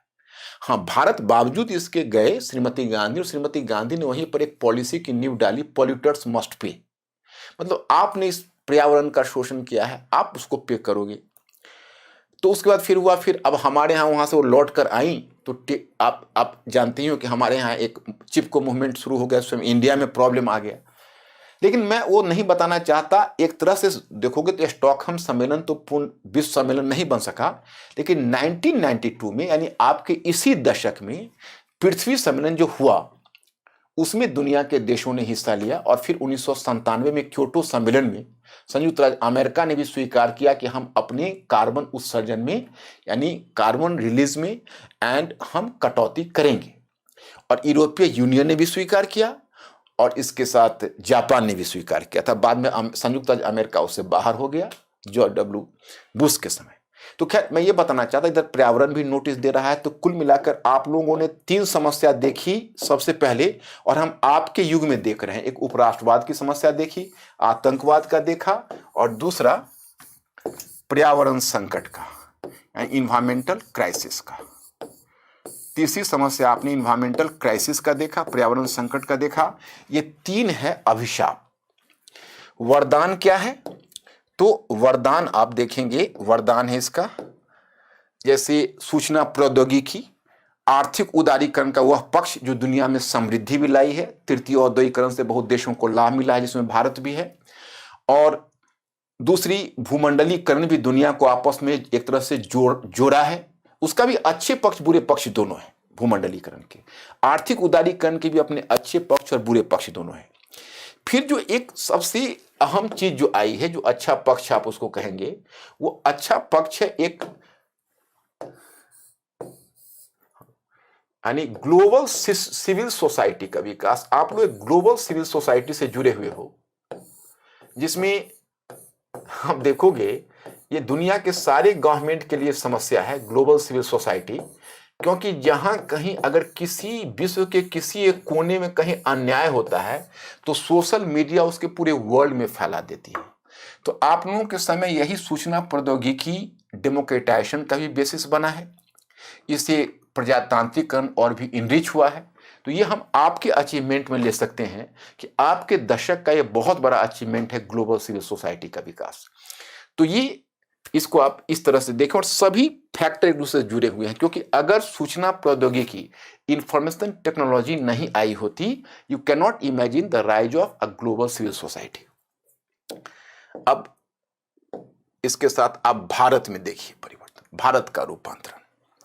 1990 का दशक भारत के लिए क्रांतिकारी दशक। तो मैं इस पर एक पृथक लेक्चर आपको दूंगा, वो है नेहरूवादी आर्थिक मॉडल। क्योंकि नेहरूवादी आर्थिक मॉडल को समझने के लिए आपके पास कम से कम 2 आवर्स का टाइम चाहिए और हमें भी देना चाहिए। तो जो नेहरूवियन इकोनॉमिक मॉडल है वो मोर और लेस एक तरह से तो मिश्रित अर्थव्यवस्था थी, जिसमें अर्थव्यवस्था का एक भाग राज्य के नियंत्रण में था और प्राइवेट सेक्टर की भूमिका थी। लेकिन इस मॉडल की अपनी कुछ खामियां थी। जो समस्या समाजवादी आर्थिक मॉडल में उभर कर आया वही समस्या आगे चलकर नेहरूवादी आर्थिक मॉडल में, विशेषकर मैं आपको बताऊंगा कि जब नेहरूवादी आर्थिक मॉडल की बात होती है तो आप सीधा यह सोच लेते हो कि यह जो पंडित जवाहरलाल नेहरू ने जो स्थापित किया है वही है नेहरूवादी आर्थिक मॉडल। लेकिन मैं यहाँ पर आपको बता दूं कि पंडित जवाहरलाल नेहरू ने जो स्थापित किया है उस मॉडल में श्रीमती गांधी ने बहुत ज्यादा परिवर्तन ला दिया है। तो एक तरह से जिसको आप नेहरूवादी आर्थिक मॉडल कहते हो, Nehruvian economic model, so that has finally been given a formal shape by Mrs Gandhi, her successor, his successor. तो अब ऐसी स्थिति में नेहरूवादी आर्थिक मॉडल में अब व्यवधान आ गया। व्यवधान आ गया का मतलब है हिंदू ग्रोथ रेट। आप लोग इकोनॉमिक्स में पढ़ते होंगे कि ग्रोथ रेट इतना कम हो गया कि अब अर्थव्यवस्था में ना तो गरीबी उन्मूलन हुआ। श्रीमती गांधी ने रिमूव पॉवर्टी, गरीबी हटाओ का नारा दिया था। और इसके अलावा पंडित जवाहरलाल नेहरू ने कहा था कि भाई ट्रिकल डाउन इफेक्ट से समृद्धि सब तक पहुंचेगी, वैसा हुआ नहीं। उसके कुछ अपने इंटरनल वीकनेस थे। तो चलिए, ये नेहरूवादी आर्थिक मॉडल पंडित जवाहरलाल नेहरू के समय नहीं, लेकिन श्रीमती गांधी ने जब जिसमें गरीबी हटाओ का नारा दिया था तब से मेरी मेमोरी में है। तो हम पूरे 1980 के दशक, माने 1980 तक यह मॉडल बहुत प्रभावी रहा। हालांकि इसके बदलाव की प्रक्रिया फिर शुरू हो गई थी 1980 के दशक में ही। लेकिन हाँ, यह बात अवश्य है कि इसमें वास्तविक जो इसमें बदलाव आया है वो आप लोगों के युग में, और वह होगा 1991 में नव उदारवादी आर्थिक नीति की ओर। ये 1991 में आएगा, लेकिन इसमें और भी फैक्टर काम करेंगे। अब जैसे देखो, ये मॉडल में है कि आप जो राज्य आधारित जो उद्योग है वह व्यावसायिक शर्तों पर, कमर्शियल बिहेवियर से या कमर्शियल कंडीशंस के आधार पर उनका संचालन हो नहीं पा रहा है। तो फिर उसमें क्या हो रहा है कि धीरे धीरे उसमें गवर्नमेंट को उसमें एक्सपेंडिचर करना पड़ रहा है, उससे बजट घाटा बढ़ रहा, बजट घाटा से राजकोषीय घाटा बढ़ रहा। ये जो मॉडल है वो इम्पोर्ट सब्स्टिट्यूशन पर आधारित है, मतलब आयात प्रतिस्थापन की नीति पर आधारित है। उससे भी अर्थव्यवस्था और भी धीरे धीरे पिछड़ रही है। मैं अब इसकी चर्चा आपको करूंगा विस्तार में। तो ये इसमें व्यवधान आ गया। लेकिन जो सूचना प्रौद्योगिकी की बात करते हो, सूचना प्रौद्योगिकी केवल विश्व के लिए ही तो नहीं है, भारत के लिए भी है। तो इंफॉर्मेशन टेक्नोलॉजी भी अब इंडिया को इंपैक्ट कर रहा है। और संयोग ऐसा है कि in the field of information technology what you characterise as the third industrial revolution, so even India emerged to be a very important and leading country। अब देखिए है क्या कि इंडस्ट्रियल रेवोल्यूशन की जब आप परिकल्पना करते हो तो फर्स्ट इंडस्ट्रियल रेवोल्यूशन से ब्रिटेन और पश्चिमी यूरोप के देश लाभान्वित हुए थे। और यह अमूमन आप मान के चलिए कि 1760 वगैरह से आरंभ होकर 1840 वगैरह तक समाप्त हो गया था। फिर second industrial revolution started from 1870s onwards and reached up to its climax up to the first world war. तो जिसको आप द्वितीय औद्योगिक क्रांति कहते हैं, वह लगभग 1870 के दशक से आरंभ होकर 1914 या प्रथम विश्व युद्ध तक अपने चरम पर पहुंच गया था। थर्ड इंडस्ट्रियल रेवोल्यूशन माना जाता है 1990 के दशक में। जैसे आप लोगों का एरा है, आप लोग तृतीय औद्योगिकरण के काल में आए हो। अब इंडिया का क्या था कि इंडिया फर्स्ट इंडस्ट्रियलाइजेशन तो मिस लगभग पूरी दुनिया ही कर गई थी। लेकिन सेकेंड इंडस्ट्रियल रेवोल्यूशन जो हुआ उसे जापान लाभान्वित हुआ था, परंतु इंडिया उससे पीछे ही रहा, क्योंकि अब इंडिया तो कॉलोनी था, उपनिवेश था। लेकिन जब तृतीय औद्योगिक क्रांति शुरू हुई, थर्ड इंडस्ट्रियल रेवोल्यूशन, तो इंडिया एक लीडिंग कंट्री के रूप में इमर्ज किया। कैसे? तो एक था कि कंप्यूटर सॉफ्टवेयर, अब इंटरनेट का युग आया तो कंप्यूटर सॉफ्टवेयर का युग आया, तो उसमें हमारे पास दो बेनिफिट थे। जैसे मैं आपको पंडित नेहरू का जब आर्थिक मॉडल समझाऊंगा तो आपको पता चलेगा कभी कभी अभिशाप में वरदान हो जाता है। जैसे दुनिया में जहां कहीं भी औद्योगिक विकास की प्रक्रिया अपनाई गई थी, चाहे वो संयुक्त राज्य अमेरिका हो या जापान हो, मतलब the model of industrial development was adopted in any part of the world, तो एक बड़ा ही कॉमन फार्मूला हुआ करता था कि प्राइमरी एजुकेशन को बढ़ाइए, सबसे पहले प्राइमरी एजुकेशन पर खर्च करिए। यूएसए ने भी वही किया था, साउथ ईस्ट एशियन कंट्रीज ने भी वही किया था। और पंडित नेहरू ने बिल्कुल उल्टा कर दिया। उन्होंने प्राइमरी एजुकेशन को यूनिवर्सलाइज करने या उसको ज़्यादा सपोर्ट देने के बजाय ये आईआईटी वगैरह जो उच्च आपके शिक्षण संस्थान है और आरएनडी है, उस पर उन्होंने बहुत ज़्यादा खर्च कर दिया और प्राइमरी एजुकेशन पर ध्यान नहीं दिया। तो उस समय तो हम पिछड़ गए। लेकिन प्राइमरी एजुकेशन के बजाय जो बड़े शिक्षण संस्थानों की स्थापना हुई और जो बस बहुत सारे जो रिसर्च इंस्टीट्यूट की स्थापना हुई, तो उसने बड़ी संख्या में हमारे यहाँ इंजीनियर्स पैदा कर दी। तो इंजीनियर्स तो बैठे हुए थे, जो गवर्नमेंट सेक्टर में तो एम्प्लॉयमेंट नहीं मिल पा रहा था। और उधर चूंकि लॉर्ड मैकाले को हम लोग बहुत अभिशप्त मानते हैं, इंग्लिश एजुकेशन से इंडिया को बहुत नुकसान हुआ, लेकिन अनजाने ही एक फायदा हो गया कि दुनिया में सबसे ज्यादा इंग्लिश ग्रेजुएट्स इंडिया में ही थे। तो कंप्यूटर सॉफ्टवेयर में आपका लोकल लैंग्वेज नहीं चलना था, इंटरनेशनल लैंग्वेज चलना था। तो इंग्लिश इंटरनेशनल लैंग्वेज के रूप में चीन वगैरह में वही है ना, कंप्यूटर सॉफ्टवेयर में चूंकि वहाँ का उनका अपना लोकल लैंग्वेज था, तो उसमें क्या हुआ कि हम उसमें इसलिए लीडिंग बन गए क्योंकि हमारे यहाँ बहुत बड़ी संख्या में इंग्लिश ग्रेजुएट्स थे और प्लस इंजीनियर्स थे। तो कंप्यूटर सॉफ्टवेयर में हम आगे बढ़ गए। इसके अलावा कॉल सेंटर्स वगैरह, तो जिसको आप कहते हो आउटसोर्सिंग, तो आउटसोर्सिंग का फायदा इंडिया को बहुत ज़्यादा मिल गया था।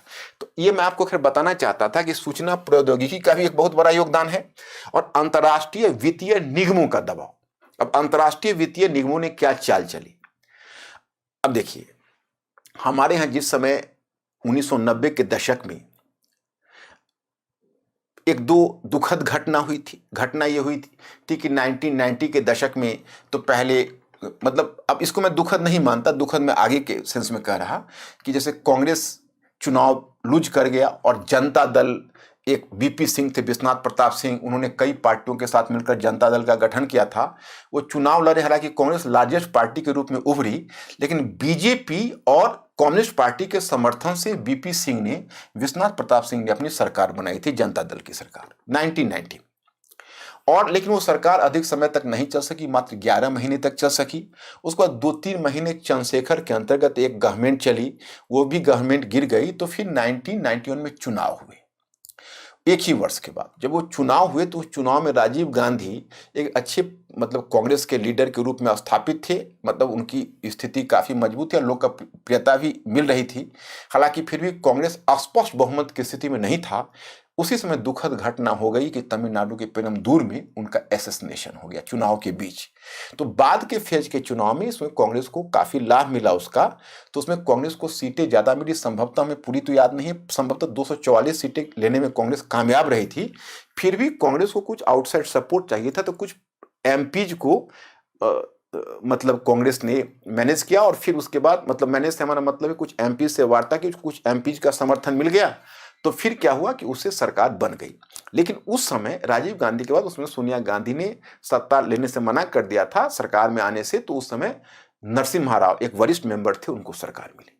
अब नरसिम्हा राव एक तरह से समझे तो कांग्रेस के अधिकृत प्राइम मिनिस्टर भी नहीं थे। नरसिम्हा राव एक एक्सीडेंटल प्राइम मिनिस्टर थे, उस पर एक पुस्तक भी लिखी गई है, आपको पता होगा। लेकिन जो नहीं, सॉरी, मतलब मनमोहन सिंह को एक्सीडेंटल प्राइम मिनिस्टर कहा जाता है, तो लेकिन मनमोहन सिंह को, लेकिन दोनों एक तरह से एक्सीडेंटल ही थे। नरसिम्हा राव का भी वही था। अगर उस समय नेहरू परिवार में कोई भी, अगर उस समय राजीव गांधी होते या कोई यंग अगर लीडर होता, तो वो निश्चय ही मिल जाता उसको। लेकिन यह मिल गया नरसिम्हा राव को, क्योंकि उस समय इस तरह की बात हुई और कोई राजीव गांधी का दुखद मतलब उसमें हत्या हो गई। तो अब नरसिम्हा राव आए, लेकिन उन्होंने जो कुछ निर्णय लिए हैं वो बहुत बड़े बड़े निर्णय हैं। जो I am surprise to know that, क्योंकि इस डायग्राम में एक दो बातें नहीं आ पाई तो हम उसको अलग कर देंगे, लेकिन क्या क्या बदलाव आपके युग ने देखा है उस पर हम थोड़ा नजर डालना चाहेंगे। जैसे देखिए, अब नरसिम्हा राव आए तो उन्होंने देखा कि अब स्थिति क्या बुरी है, तो एक तो नेहरूवादी आर्थिक मॉडल में अवरोध आ गया। अब हुआ कि अब नहीं चल सकता, सिर मुड़ाते ही ओले पड़े। 1991 में अंतर्राष्ट्रीय स्तर पर कुछ ऐसी घटनाएं हो गई कि वैसे भी इंडियन नेहरूवादी जो नेहरूवियन इकोनॉमी था वो अनसस्टेनेबल हो गया, उसको सस्टेन करना मुश्किल हो गया। अब वो घटना क्या थी कि 1991 में एक आप अगर युद्ध देखोगे तो आपको कहा जाता है खाड़ी संकट। खाड़ी संकट से आशय है कि संयुक्त अमेरिका के हेडशिप में, उसकी अध्यक्षता में इराक पर कुछ देशों का एक संयुक्त कमान का गठन हुआ था और इराक पर हमला हुआ था। तो इराक पर हमला हुआ तो उसमें क्या हुआ कि चूंकि इराक एक पेट्रोलियम प्रोड्यूसिंग कंट्री था, तो दुनिया में पेट्रोलियम की कीमत काफी बढ़ गई उस कारण से। तो दुनिया में पेट्रोलियम की कीमत काफी बढ़ गई, तो भारत और भी ऋण जाल का शिकार हो गया, चूंकि हम पेट्रोलियम का आयात करते थे। उधर भारत में राजनीतिक अस्थिरता आ रही थी, तो इस कारण से कुछ ऐसी विदेशी, जो हमारे विदेशी निवेशक थे, और निवेशक नहीं उसको कह ले कि हमारे जो एनआरआईज थे, उन्होंने हमारे यहाँ बहुत सारे अपने पैसे को डिपॉजिट कर रखा था। तो उन्होंने इस डर से कि पता नहीं भारत की दिशा कैसी होगी, तो उन्होंने क्या किया कि अपनी रकम को बाहर निकाल लिया। अब इंडिया के पास स्थिति यह थी कि मात्र 2 वीक का इंपोर्ट करने भर के फॉरेन करेंसी रह गया था, हमें गोल्ड तक गिरवी रखना पड़ा था। उस क्राइसिस के मोमेंट में हमने आईएमएफ का दरवाजा खटखटाया, तो आईएमएफ ने बड़े भोलेपन से कहा कि ठीक है, हम आपकी इकोनॉमिक असिस्टेंस दे सकते हैं, हमको आर्थिक सहायता कर सकते हैं, भुगतान संतुलन, बैलेंस ऑफ पेमेंट्स की समस्या से निपटने में आपकी सहायता कर सकते, लेकिन आप मुझे केवल एक चीज बता दें कि आप हमारे ऋण का रिपेमेंट कैसे करेंगे। तो अब यह एक ऐसा क्वेश्चन था जिसका जवाब हमारे पास नहीं था।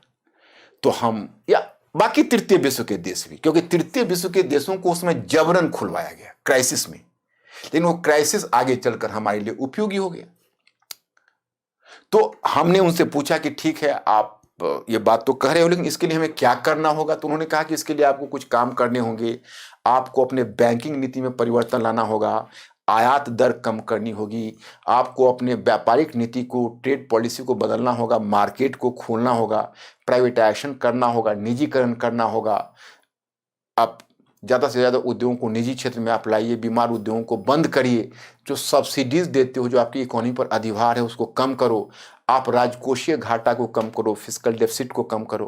तो अब हमारी मजबूरी ये हो गई कि ये सब करना पड़ा। तो नरसिम्हा राव ने एक बड़ा ही बोल्ड डिसीजन लिया, मनमोहन सिंह को उन्होंने फाइनेंस मिनिस्टर बनाया, और मनमोहन सिंह ने को पूरी छूट दे दी कि आप चेंज लाइए। तो फिर उसके बाद परिवर्तन हुआ और फिर नव उदारवादी आर्थिक नीति की ओर गए। इसका मतलब है मार्केट खुला, दुनिया के कंज्यूमर गुड्स हमारे यहाँ आने लगे। हम याद है कि बचपन में जब जाते थे शॉप पर पिताजी के साथ, तो उसमें हमारे पास बाटा शूज में जाते थे और बाटा का शूज पहन के अपने आप को बहुत प्राउड फील करते थे कि भाई वी आर, बाटा का शूज उसमें पहनना माना जाता था कि शायद आप सोसाइटी में एलिट हैं। अगर आपको स्कूटर खरीदना है तो वेस्पा स्कूटर या फिर राजदूत मोटरसाइकिल या फिर एम्बेसडर कार और एक फिएट को छूट थी, अदरवाइज कुछ नहीं। पहली बार जब मारुति कंपनी इंडिया में आई थी सुजुकी के कोलैबोरेशन से, तो हम लोग बचपन में ही बहुत ज़्यादा एक्साइटेड थे कि अब मिनी कार आ रही।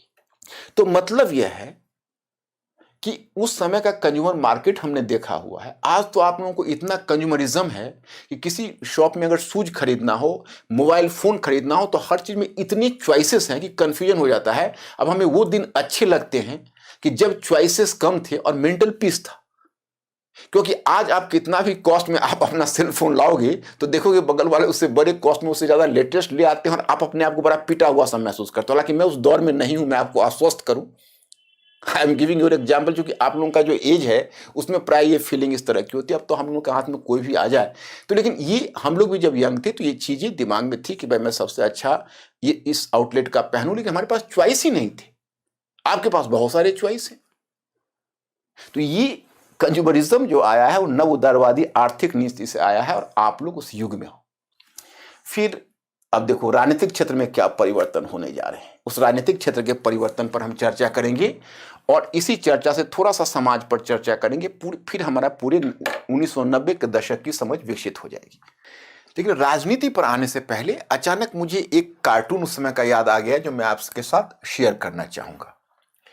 जिस समय एक नेहरूवादी आर्थिक मॉडल से जब आर्थिक उदारीकरण की ओर सरकार जा रही थी, तो उसमें सरकार को बड़ी चुनौतियों का सामना करना था, क्योंकि इस कदम के लिए सरकार की आलोचना ऑपोजिशन भी कर रहे थे और कुछ बुद्धिजीवी भी कर रहे थे, क्योंकि जो नेहरूवादी आर्थिक model who the intellectuals who were the product of Nehruvian socialist model of economy, they were deadly opposed to this policy of liberalization and it was declared to be the virtual sellout of the national interest.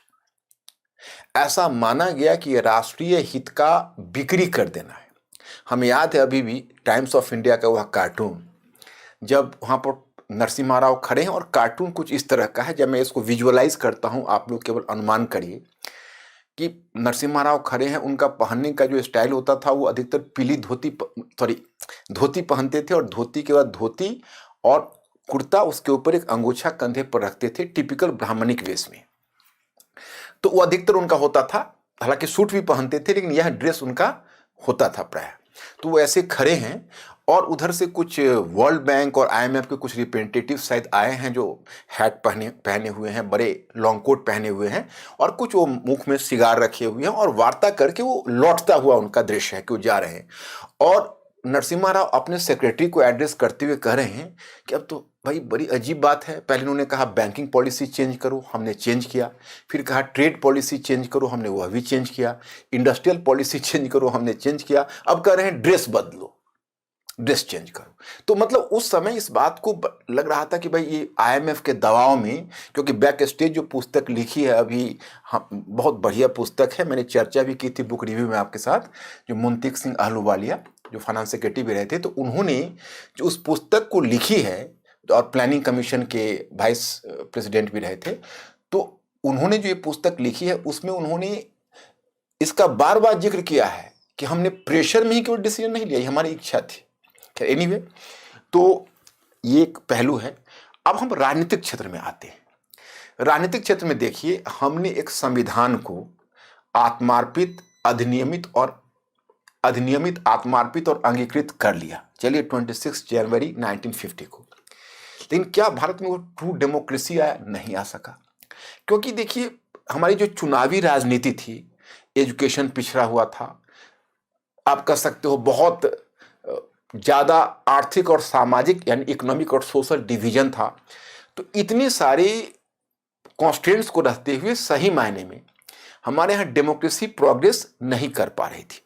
आप लोगों का युग democracy के progress करने का युग है। आप लोग सही मायने में इंडिया के उस युग में पैदा हुए हो जो समुद्र मंथन से जिस प्रकार अमृत भी निकला था और विष भी निकला था, तो आप अमृत और विष दोनों की झलक पा रहे हो। हम तो अमृत ही ज्यादा देख रहे, क्योंकि आपके काल में डेमोक्रेटाइजेशन हुआ। कैसे हुआ? तो देखिए, आप कहोगे क्या जाति आधारित आरक्षण है? हमने इसको इंग्लिश में भी दिया हुआ है कि the beginning of caste based reservation, is it right और रॉन्ग? आपके मन में सवाल होगा। लेकिन हम उस परिस्थिति को देखें, दोनों पक्ष इसके हैं। पहली बात मैं आपको बताऊं कि जैसे हमारे यहाँ जो जाति व्यवस्था थी, उसमें हाईएस्ट लैडर पर ब्राह्मण थे, राजपूत थे, जो कुछ इस तरह की जातियां थी, और लोएस्ट लैडर पर बहुत सारे, आप जानते हो, पहले दलित वर्ग, फिर SC ST उनका नामकरण हुआ। तो वो एक तरह से थे और उनको स्वतंत्रता के समय कुछ आरक्षण का भी प्रावधान किया गया। उन्हें आरक्षण देने के बाद उनको एक स्पेशल स्टेटस देकर आरक्षण दिया गया, रिजर्वेशन दिया गया, और यह तय किया गया कि अब हम लोग जाति का नाम नहीं लें, because the term caste should be avoided in political lexicon as well as in constitution। उसमें अवॉइड किया जाना चाहिए, क्योंकि जाति कॉन्शसनेस अच्छी चीज नहीं। अब इधर जो मध्यवर्ती जातियां थी, जिसमें आप देखोगे बिहार में यादव, कुर्मीज, उत्तर प्रदेश में, फिर आप देखोगे रेड्डीज कम हैं, वो साउथ इंडिया में हैं, नायर्स। तो इस तरह से जो मध्यवर्ती जातियां थी, तो सबसे अधिक जब अबोलिशन ऑफ जमींदारी हुआ, तो अबोलिशन ऑफ जमींदारी, या जो आप कह सकते हो कि जो टेनेंसी रिफॉर्म्स हुए, मतलब रैयतों की रैयतवाड़ी व्यवस्था में सुधार के लिए जो कानून बनाए गए, तो टेनेंसी रिफॉर्म्स और जमींदारी एबोलिशन का सबसे बड़ा फायदा मध्यवर्ती जातियों को मिला, और वो भूमि के स्वामी बन गए। अपने उन भूमि को जो पहले जमींदार या किसी और स्टेट के अंतर्गत उस भूमि को कल्टीवेट करते थे, अब उसको स्वामी बन गए। आगे जब 1960s में नारा दिया गया और 1970s और 80s में, 1970 के दशक और 1980 के दशक में जब हरित क्रांति आई, तो हरित क्रांति का भी सबसे अधिक फायदा इन मध्यवर्ती जातियों को मिला, क्योंकि वो एक तरह से कह सकते हो तो एक मेहनती किसान थे और उन्होंने हरित क्रांति का भरपूर लाभ उठाया। तो उससे क्या हुआ कि इनकी हैसियत काफी बढ़ गई। जिस समय इनकी आर्थिक हैसियत बढ़ी, तो इनकी राजनीतिक आकांक्षा बढ़ी। और उधर क्या हुआ कि एक टर्म हमने दिया हुआ है कि त्रिशंकु संसद एवं मिलीजुली सरकारों के युग का आरंभ। तो पहले जो मध्यवर्ती जातियां थी, वो धीरे धीरे 1970 के दशक ऑनवर्ड्स पॉलिटिक्स में उत्साह से हिस्सा लेने लगी। तो जैसे जैसे मध्यवर्ती जातियों की राजनीतिक चेतना बढ़ती गई, वैसे ही वैसे बहुत सारी क्षेत्रीय पार्टियों का गठन होने लगा, रीजनल पार्टीज। और रीजनल पार्टीज इस तरह की मध्यवर्ती जातियों की आकांक्षा का प्रतिनिधित्व करने लगी, और इनका प्रतिनिधित्व करके रीजनल पार्टीज अपनी स्थिति को मजबूत करने लगी। तो उस क्रम में क्या हुआ कि धीरे धीरे जब इस तरह के बहुत सारे रीजनल पार्टीज बनने लगे, और जो नेशनल पार्टी है, जो राष्ट्रीय पार्टी है, वो अपनी सीटें लूज करने लगा। तो एक समय ऐसा आया कि धीरे धीरे चुनाव में बहुत ज्यादा कटथ्रोट कंपटीशन होने लगा, गलाकाट प्रतिस्पर्धा। तो अब सभी राजनीतिक दलों को की निगाह, बहुत लालच भरी निगाह थी उन मध्यवर्ती जातियों के वोट पर, कि चलो उन जातियों का वोट हम कैसे प्राप्त करें। तो अब उसमें जुगत लगाने लगे। तो सबसे पहले तो श्रीमती गांधी ने भी उन्हें कुछ आश्वासन दिया था, गरीबी हटाओ आदि का, लेकिन श्रीमती गांधी आरक्षण की तरफ डायरेक्ट नहीं बढ़ सकी। वैसे बिहार वगैरह में पहले क्षेत्रीय स्तर पर कोई आरक्षण हुआ था, और दक्षिण भारत में तो थे, राष्ट्रीय स्तर पर इसमें पहल नहीं की जा रही थी।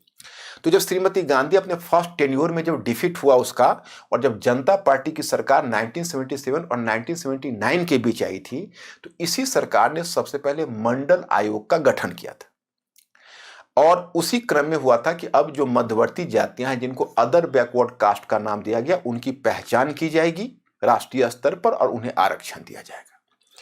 वो कमीशन तो बना, इससे पहले काका कालेलकर कमीशन पंडित नेहरू के समय भी 1955 में बन चुका था, लेकिन उसने जो भी निर्देश दिए थे वो ठंडे बस्ते में डाल दिए गए थे। That was put into the cold storage. इस बार जनता पार्टी ने इस कमीशन का तो गठन किया, लेकिन वो सरकार अधिक समय तक चल नहीं पाई। जनता पार्टी की सरकार 1979 में वो सरकार गिर गई, और तब तक मंडल कमीशन ने अपनी रिपोर्ट जो सबमिट की गवर्नमेंट को 1980 में, तब तक श्रीमती गांधी का कमबैक इलेक्शन के बाद हो चुका था। तो श्रीमती गांधी और उसके उत्तराधिकारी आगे राजीव गांधी ने फिर उसे भी ठंडे बस्ते में डाल दिया, क्योंकि उसे कोई छेड़ना नहीं चाहता था। अब मैंने आपको बताया कि 1990 में, मतलब आप लोगों का जब दशक, में आप लोगों का दशक कहता हूं, आप लोग इसको बुरा नहीं मानेंगे, तो उसमें जब बीपी सिंह की सरकार गठित हुई और जब कांग्रेस की हार हो गई, उस समय तक एक एक सीट के लिए आपस में मारामारी काफी होती थी। और जनता दल की गवर्नमेंट का में नेतृत्व कर रहे थे, हम लोगों के लिए वो करंट अफेयर हुआ करता था। उसमें बीपी सिंह थे और बीपी सिंह के सहयोगी के रूप में देवीलाल थे, देवीलाल। तो जो देवीलाल थे वो उप प्रधानमंत्री का पद उनको था। तो आगे चलकर देवीलाल और बीपी सिंह में फूट पड़ गई, तो फिर देवीलाल को सरकार से हटना पड़ा। तो अब बीपी सिंह की स्थिति कमजोर हो रही है। एक तो इनकी सरकार बाहर से दो समर्थन पर टिकी हुई है, बीजेपी और कम्युनिस्ट पार्टी। ये भी अपने आप में आश्चर्य की बात है कि बीजेपी और कम्युनिस्ट पार्टी दोनों को मिलाकर सरकार चलाना वास्तव में अपने आप में वो बहुत पेचीदा काम था, क्योंकि दोनों की आइडियोलॉजी एक दूसरे से कंप्लीट विपरीत थी।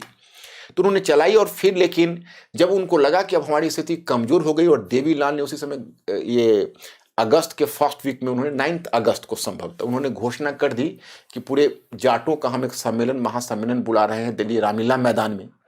तो शायद वीपी सिंह इस बात से इतने घबरा गए कि भाई हमारा राजनीतिक कद बहुत छोटा हो जाएगा। उन्होंने इमीडिएटली मंडल कमीशन की रिपोर्ट को नोटिफिकेशन दे दिया। 1990 की बात बता रहा हूं, अगस्त। अब ये तो पेंडोराज बॉक्स खुल गया, एक अचानक से जाति आधारित आरक्षण लागू हो जाना। लेकिन आपने देखा कि यहां पर भी, हालांकि उनके इलेक्शन मैनिफेस्टो में पहले से थी चर्चा, ऐसा नहीं है, लेकिन इसको जब लागू किया गया, वो लागू करने की परिस्थितियां देखेंगे तो आपको पता चलेगा पॉलिटिक्स। इधर मैं बता रहा हूं, जो मध्यवर्ती जातियां जिनकी राजनीति में कद बढ़ता जा रहा था और उसकी तरफ बाकी राजनीतिक दल बड़े ही ललचाई हुई निगाह से देख रहे थे, तो अब वैसी जो मध्यवर्ती जातियां थी उनके पास अब पैसे थे, उनका स्टेटस अब ऊंचा हो चुका था, कम से कम आर्थिक रूप से सक्षम थे। वो राजनीति में भी उनकी अच्छी भागीदारी होती जा रही थी, मंत्री के पद पर सुशोभित हो रहे थे। केवल एक ही उनको दर्द था कि नौकरशाही में, ब्यूरोक्रेसी में अभी भी उच्च जातियों का ही वर्चस्व है। तो इन जातियों का भी दबाव था अपनी पार्टी पर कि हमें आरक्षण मिलना चाहिए। बीपी सिंह ने उन्हें आरक्षण दे दिया, लेकिन इसने एक बहुत बड़े बवेला को जन्म दिया। पूरे 1990 में ये अशांत रहा मामला, सुप्रीम कोर्ट गया। सुप्रीम कोर्ट ने इसमें थोड़ा एक्टिविज्म दिखाया, पहले तो स्टे किया, फिर बाद में उसका जो वर्डिक्ट आया उसमें उसने एक क्रीमी लेयर निकाल दिया। जिस प्रकार से जाति आधारित आरक्षण आई और राजनीति में निम्न जाति की भागीदारी बढ़ी, ये अच्छी चीज है। कास्ट बेस्ड जो रिजर्वेशन है वो विवाद का विषय रहा। कुछ इंटेलेक्चुअल्स ने इसे सही माना, कुछ ने इसे एक तरह से पॉलिटिकल अपॉर्चुनिटिज्म के रूप में देखा, राजनीतिक अवसरवाद के रूप में देखा। और जब राजनीति में निम्न जाति की जैसे जैसे भागीदारी होती गई, उसे हंग पार्लियामेंट का युग आ गया, जिसको कहते हैं त्रिशंकु पार्लियामेंट। किसी एक पार्टी का स्पष्ट बहुमत नहीं। आपके इस डेकेड का सबसे बड़ी खासियत थी राजनीतिक क्षेत्र में त्रिशंकु संसद एवं मिलीजुली सरकारों के युग का आरंभ, हंग पार्लियामेंट और कोलिशन गवर्नमेंट का एरा आरंभ हुआ इस डेकेड में। लेकिन आपको यह जानकर आश्चर्य होगा कि इस त्रिशंकु संसद और मिलीजुली सरकारों ने कुछ ऐसे महत्वपूर्ण राजनीतिक और आर्थिक निर्णय लिए, they took such a drastic and you can such an important political and economic decisions which even earlier the powerful nationalist party or the powerful party or government could not have taken so far। अब आप देखिए, त्रिशंकु parliament के युग में भारत में economic liberalisation का policy आरंभ हुआ। आर्थिक उदारीकरण की नीति कितना रिस्की था उसका एक अनुमान अभी आपको फार्म लॉज और किसानों के मूवमेंट में देखने को मिलता है। फार्म लॉज का भले ही टाइमिंग गलत हो, भले ही फार्म लॉज का लागू करने का तरीका गलत हो, लेकिन फार्म लॉज को अपने आप में बहुत यूनिक चीज तो नहीं है, क्योंकि जो आपने इकोनॉमिक लिबरलाइजेशन 1991 में शुरू किया तो ये तो सेकेंड जनरेशन का लिबरलाइजेशन है।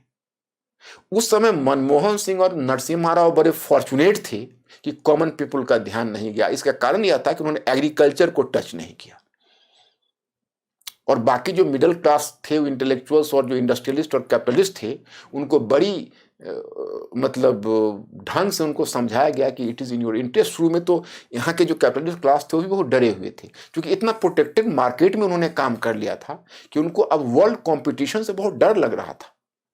लेकिन ये हुआ। तो इस प्रकार से आप देखते हो राजनीति में निम्न जातियों की बढ़ती हुई भागीदारी और त्रिशंकु संसद और मिलीजुली सरकारों ने नव उदारवादी आर्थिक नीति जैसे निर्णय लिए। इंडिया का जो न्यूक्लियर एक्सप्लोजन जो अटल बिहारी वाजपेयी की सरकार ने की है, वह कितना रिस्की वर्क था आप उसी से अनुमान कर सकते हैं। जो पोखरण 2 का जो एक्सप्लोजन है, उस समय वो एक कोलिशन गवर्नमेंट को लीड कर रहे थे। बल्कि एक मैं आपको बताऊं कि हिंदी में एक मूवी आई है परमाणु मूवी आई, हो सकता है आप में से कुछ लोगों ने देखा हो, और जॉन अब्राहम उसमें रोल किया हुआ। उसको अगर आप देखेंगे तो पता चलेगा क्या गवर्नमेंट पर दबाव था। बाहर यूएसए का प्रेशर, अंदर अपने कोलिशन पार्टनर्स का प्रेशर, और कितना ड्रामेटिक ढंग से इंडिया ने अपना न्यूक्लियर एक्सप्लोजन किया था, उसको सही ढंग से फिल्माया गया। आप उस मूवी को अगर कभी देखेंगे तो वो पॉलिटिक्स आपको समझ में आ जाएगा। तो ये त्रिशंकु संसद का युग।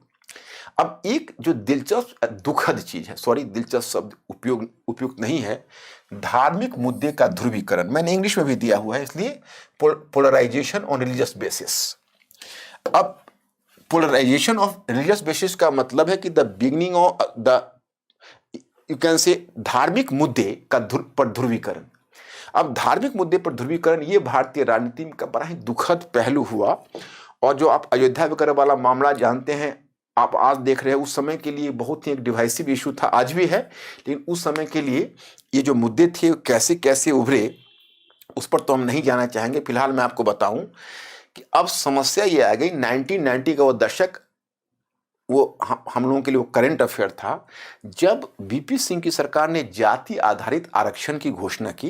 हालांकि अयोध्या का मुद्दा पहले ही उभर रहा था, राजीव गांधी के समय भी आप देखते हो, आप लोगों ने सुना होगा, उसमें मैं नहीं जाना चाहूँगा, मंदिर खोलने वगैरह जो भी कुछ बातें हुई थी, लेकिन उसमें भी कुछ प्रोग्रेस हुआ था। ऐसा नहीं है कि बीजेपी ने ही इसको ये दिया, इसने इसका आगे चलकर इस मुद्दे को बड़ी व्यापकता से फैलाया गया, लेकिन ये मुद्दे पहले से ही उठने लगे थे। तो मैं आपको यहाँ पर यह बताना चाहता कि मुख्य चुनौती ये आई जब कास्ट बेस्ड रिजर्वेशन शुरू हुआ। वो घटना आज तक हमें याद है कि जब 1990 में जब ये शुरुआत हुई, उस समय बीपी सिंह के गवर्नमेंट का समर्थन लाल कृष्ण आडवाणी, आप समझ सकते हो, उसमें एक बीजेपी के बड़े ही सक्रिय नेता थे, और अटल बिहारी वाजपेयी थे वरिष्ठ, लेकिन एक्टिव लालकृष्ण आडवाणी ज्यादा थे। तो अब चुनौती क्या आ रही है कि जब आरक्षण की घोषणा हुई तो बहुत सारी पार्टियों के सामने, चाहे वो कांग्रेस हो जो अपोजिशन में थी, और बीजेपी हो, कम्युनिस्ट हो, तो कम्युनिस्ट ने तो शुरू से अपने आप को वो, सबके सामने यह चुनौती थी कि हम आरक्षण की निंदा करें या समर्थन करें। क्योंकि हु बेल द कैट, बिल्ली के गले में घंटी कौन बांधे, आरक्षण वाले मुद्दे को क्रिटिसाइज करने का मतलब है कि हम भारत में मध्यवर्ती जातियों का वोट बैंक खो देंगे। तो इसलिए ना तो बीजेपी इसको स्पष्ट कर पा रही थी, कांग्रेस भी इस पर स्पष्ट नहीं थी। अब बीजेपी को लग रहा था, चूंकि उसको लग रहा था ये तो पूरा हिंदू समाज बट जाएगा आरक्षण के आधार पर, तो बिना इस आरक्षण वाले मुद्दे की चर्चा किए हुए, उस पर अपने विचार को प्रकट किए बिना, सीधा लाल कृष्ण आडवाणी ने एक रथ यात्रा सोमनाथ से शुरू की। संभवतः दूरी 10,000 किलोमीटर थी, और वह उस रथ यात्रा सोमनाथ से अयोध्या तक पहुंचना था, और उसी आधार पर पब्लिक को मोबिलाइज करना। यह रथ यात्रा शुरू हो गई, और उसी साथ भारत में धार्मिक मुद्दे पर ध्रुवीकरण शुरू हुआ। तो कई आलोचकों ने इतना तक कहा कि मंडल और कमंडल टकरा रहे हैं। 1990 के दशक का वहीं से शुरू हुआ है। लेकिन धर्म के आधार पर जो पोलराइजेशन होता है, उसका तो दुष्परिणाम आप आगे जानते हो कि उसका आगे का परिणाम हुआ कर सेवकों का जाना। मुलायम सिंह यादव की सरकार के द्वारा उस समय गोली चलवा देना, बहुत लोग हताहत हुए। और आगे चलकर फिर कल्याण सिंह की सरकार थी और फिर नरसिम्हा राव की सरकार सेंटर में बनी हुई थी। तो आप जानते हो कि बाबरी मस्जिद का डेमोलिशन, उसके साथ भारत में दंगे वंगे जैसी घटनाएं। तो ये बहुत दुखद प्रसंग है 1990 के दशक का। 1990 के दशक का एक प्रसंग है कि आप नव उदारवादी आर्थिक नीति की तरफ बढ़े। दूसरा प्रसंग है कि ये प्लस पॉइंट है, इसको हम प्लस पॉइंट लेते हैं, क्योंकि इंडिया की इकोनॉमी बढ़ी। प्लस पॉइंट है, भले ही जाति आधारित आरक्षण जो भी हो, इंपावरमेंट भी तो हुआ है बहुत सारी मध्यवर्ती जातियों का, तो इसका सबल पक्ष में ही हम इसको लेते हैं। तो इसका इंपावरमेंट के सेंस में हम लेते हैं। और राजनीतिक क्षेत्र में भागीदारी बढ़ी, तो जो त्रिशंकु संसद है उसको भी हम प्लस में लेते हैं। क्योंकि इससे क्या हुआ कि इसमें एक चीज जो मैंने बताया, इसका त्रिशंकु संसद का एक फायदा यह था, दो फायदा देखो, ये और दो, ये दोनों को हमने मिलाया। आप हमारे डायग्राम को गौर से देखना है ना, और एक दो बातें जो डायग्राम से बाहर जाएगी हम ले लेंगे। जैसे देखो, नव उदारवादी आर्थिक नीति और त्रिशंकु संसद एवं मिलीजुली सरकारों के युग का आरंभ, मतलब towards new liberal economic policy and then the era of hung parliament and coalition government. तो इन दोनों का एक स्वाभाविक कॉन्ट्रीब्यूशन दोनों का होगा change in centre state relation. क्योंकि भारत की जो संघीय व्यवस्था थी, वो हमेशा से संघीय व्यवस्था की आलोचना की जाती थी कि भारत की संघीय व्यवस्था उचित रूप में काम नहीं कर रही है, और इसका झुकाव एक बिल्कुल सेंटर की ओर है। अब देखिए, जो टैक्सेशन सिस्टम था वही अनजस्ट था। जितने भी इंपॉर्टेंट टैक्स वो सेंटर के पास जा रहे हैं, केंद्र के पास। उसमें आप देखेंगे कॉर्पोरेशन टैक्स था या इनकम टैक्स था, और इस तरह के आप देखेंगे तो जितने भी इंपॉर्टेंट टैक्स है, वो कस्टम ड्यूटीज थी, वो सब सेंटर के पास जा रहे थे। स्टेट के पास जो टैक्स के सोर्स थे वह एक तरह से समझ सकते हैं कि आप इन इलास्टिक थे, और उनके सोर्स अब लैंड रेवेन्यू तो कोई रकम है ही नहीं। इसके अलावा जो भी उनका था सोर्सेस वो बहुत ही वीक था, सेल्स टैक्स वगैरह, उससे उनको उतने रिसोर्सेस नहीं आ रहे थे। और बदले में उनके ऊपर बर्डन भी था एजुकेशन सेक्टर में इन्वेस्ट करने का, हेल्थ सेक्टर में इन्वेस्ट करने का, इंफ्रास्ट्रक्चर सेक्टर में इन्वेस्ट करने का। तो स्टेट हमेशा रोते रहते थे कि हम फाइनेंशियल प्रेशर में हैं। ऊपर से आर्टिकल 356 का जमकर दुरुपयोग हुआ श्रीमती गांधी के समय। सबसे पहले पंडित नेहरू के समय केरला में इसका दुरुपयोग हुआ था, केरला की गवर्नमेंट को गिराने में। And then this ominous trend started even 1983 में। हमें याद है कि सरकारिया कमीशन बैठा था, तो सरकारिया कमीशन ने बिल्कुल इस बात की आलोचना की थी और कहा था कि यह ट्रेंड सही नहीं है। तो इस प्रकार से 356 के दुरुपयोग ने एक दूसरे तरह की समस्या को, आर्टिकल 356 के दुरुपयोग ने दूसरी तरह की समस्या को जन्म दिया था। बट आफ्टर दैट आप इन दोनों डायग्राम को आप मिलाएंगे तो देखेंगे towards the new liberal economic policy और the era of hung parliament and coalition government, अब दोनों ने मिलकर सेंटर स्टेट रिलेशंस में एक बहुत बड़ा चेंज लाया। That is the achievement of 1990s। Okay, so अब इसको हम इस पर नजर डालते हैं तो आपको समझ में आ जाएगा। जैसे देखिए, सबसे पहला जो आर्टिकल 356 का, चूंकि जब इस तरह की गवर्नमेंट बनी तो यह बात तय हुई, एक इंटर स्टेट काउंसिल को एक्टिवेट किया गया और यह तय हुआ कि आर्टिकल 356 का दुरुपयोग नहीं होगा। फाइनेंशियल सेगमेंट में या फाइनेंशियल सेक्टर में एक महत्वपूर्ण डिसीजन लिया गया, और वो फाइनेंशियल सेक्टर का डिसीजन यह था कि अब स्टेट को कुछ फाइनेंस के मामले में ज़्यादा सेल्फ रिलायंट बनाया जाए। जैसे आप देखोगे संविधान में कई संशोधन हुए हैं। एक तो 80वां संशोधन हुआ है 88th, दूसरा 92 में जो अमेंडमेंट हुआ है उसमें सर्विस टैक्स को इंट्रोड्यूस किया गया है, और उसमें सेंटर और स्टेट दोनों के सोर्स ऑफ इनकम के रूप में उसे रखा गया है। यह एक तरह से टैक्स का इजाफा था, फिस्कल डेफिसिट कम करने का एक तरीका इसे बनाया गया। तो स्टेट के साथ थोड़ा सा फाइनेंशियल जस्टिस हुआ। सबसे बढ़कर अब चूंकि प्राइवेटाइजेशन इकोनॉमी का हो रहा था, तो स्टेट को यह पूरा राइट दिया गया, राज्य को पूरा राइट दिया गया, पूरा अधिकार दिया गया कि निजीकरण का फायदा उठाते हुए वो चाहे तो प्राइवेट पार्टी से डील कर सकता है, वो चाहे तो फॉरेन इन्वेस्टर से डायरेक्ट बात कर सकता है। तो आर्थिक मामले में स्टेट को बहुत सारे, चूंकि वो आर्थिक उदारीकरण का भी फायदा था और फिर हंग पार्लियामेंट का भी फायदा था, इसलिए संघीय व्यवस्था भारत की मजबूत हुई। अब फिर नया ट्रेंड अभी आप देख रहे हो, जो 15th फाइनेंस कमीशन में आप देख रहे हो नया ट्रेंड आ रहा है। तो ये नए ट्रेंड तो आने ही है, क्योंकि सेंटर में जिस समय गवर्नमेंट मजबूत होगी उसी समय स्टेट और सेंटर के बीच इस तरह की समस्या पैदा होनी है। पूरी कांग्रेस की पावरफुल कांग्रेस गवर्नमेंट के टाइम में स्टेट और सेंट्रल रिलेशन एक बहुत बड़ी समस्या रही। बीच के काल में यानी 1990 में, आप लोगों के दशक में, यानी सेंट्रल स्टेट इन दोनों के संबंध बहुत हद तक सुधर गए थे। अब इसमें मैं एक पहलू ले जाना चाहूंगा कि यह भी इसी डेकेड का अचीवमेंट है, डेमोक्रेटिक डिसेंट्रलाइजेशन। हालांकि बलवंत राव मेहता कमेटी के आधार पर पहले प्रयोग किया जा चुका था, लोकल सेल्फ गवर्नमेंट, जिसको पंचायती राज व्यवस्था कहते हो, परंतु पंचायती राज व्यवस्था सक्सेसफुल नहीं हो पा रहा था। उसमें बहुत सारे कॉन्स्टेंट्स थे और सबसे बड़ी समस्या थी कि स्टेट गवर्नमेंट बार बार इस बात का रोना रोती थी, राज्य सरकारें, कि हमारे मामले में केंद्र की ज़्यादा दखलंदाजी हो रही है और कहीं ना कहीं पंचायती राज को मजबूत करने के नाम पर केंद्रीय सरकार हमारे आंतरिक मामले में ज़्यादा हस्तक्षेप कर रही है। खैर एनीवे, किसी तरह से आपस में एक सहमति बनाई गई और नरसिम्हा राव की गवर्नमेंट ही थी तो 73rd और 74th कॉन्स्टिट्यूशन अमेंडमेंट लाया गया, मतलब कि 73वां और 74वां संविधान संशोधन लाया गया और इसके आधार पर पूरे भारत में पंचायती राज पद्धति ग्राम के स्तर पर है, मंडल के स्तर पर है, जिला के स्तर पर है, नगर के स्तर पर है, उसको मजबूत बनाया गया। तो एरा ऑफ डेमोक्रेटिक डिसेंट्रलाइजेशन आरंभ हुआ। सोशल क्षेत्र में आप देखोगे तो कुछ महिलाओं का, निम्न जातियों का सशक्तिकरण हुआ इसी काल में, और जो एक civil society, global civil society के आप सदस्य बन गए। और जब इंफॉर्मेशन टेक्नोलॉजी या सूचना प्रौद्योगिकी का विकास हुआ तो इससे भी प्रजातांत्रिकरण को बल मिला, क्योंकि अब जो प्रोफेशनल मीडिया थे उसके समानांतर सोशल मीडिया आ गई।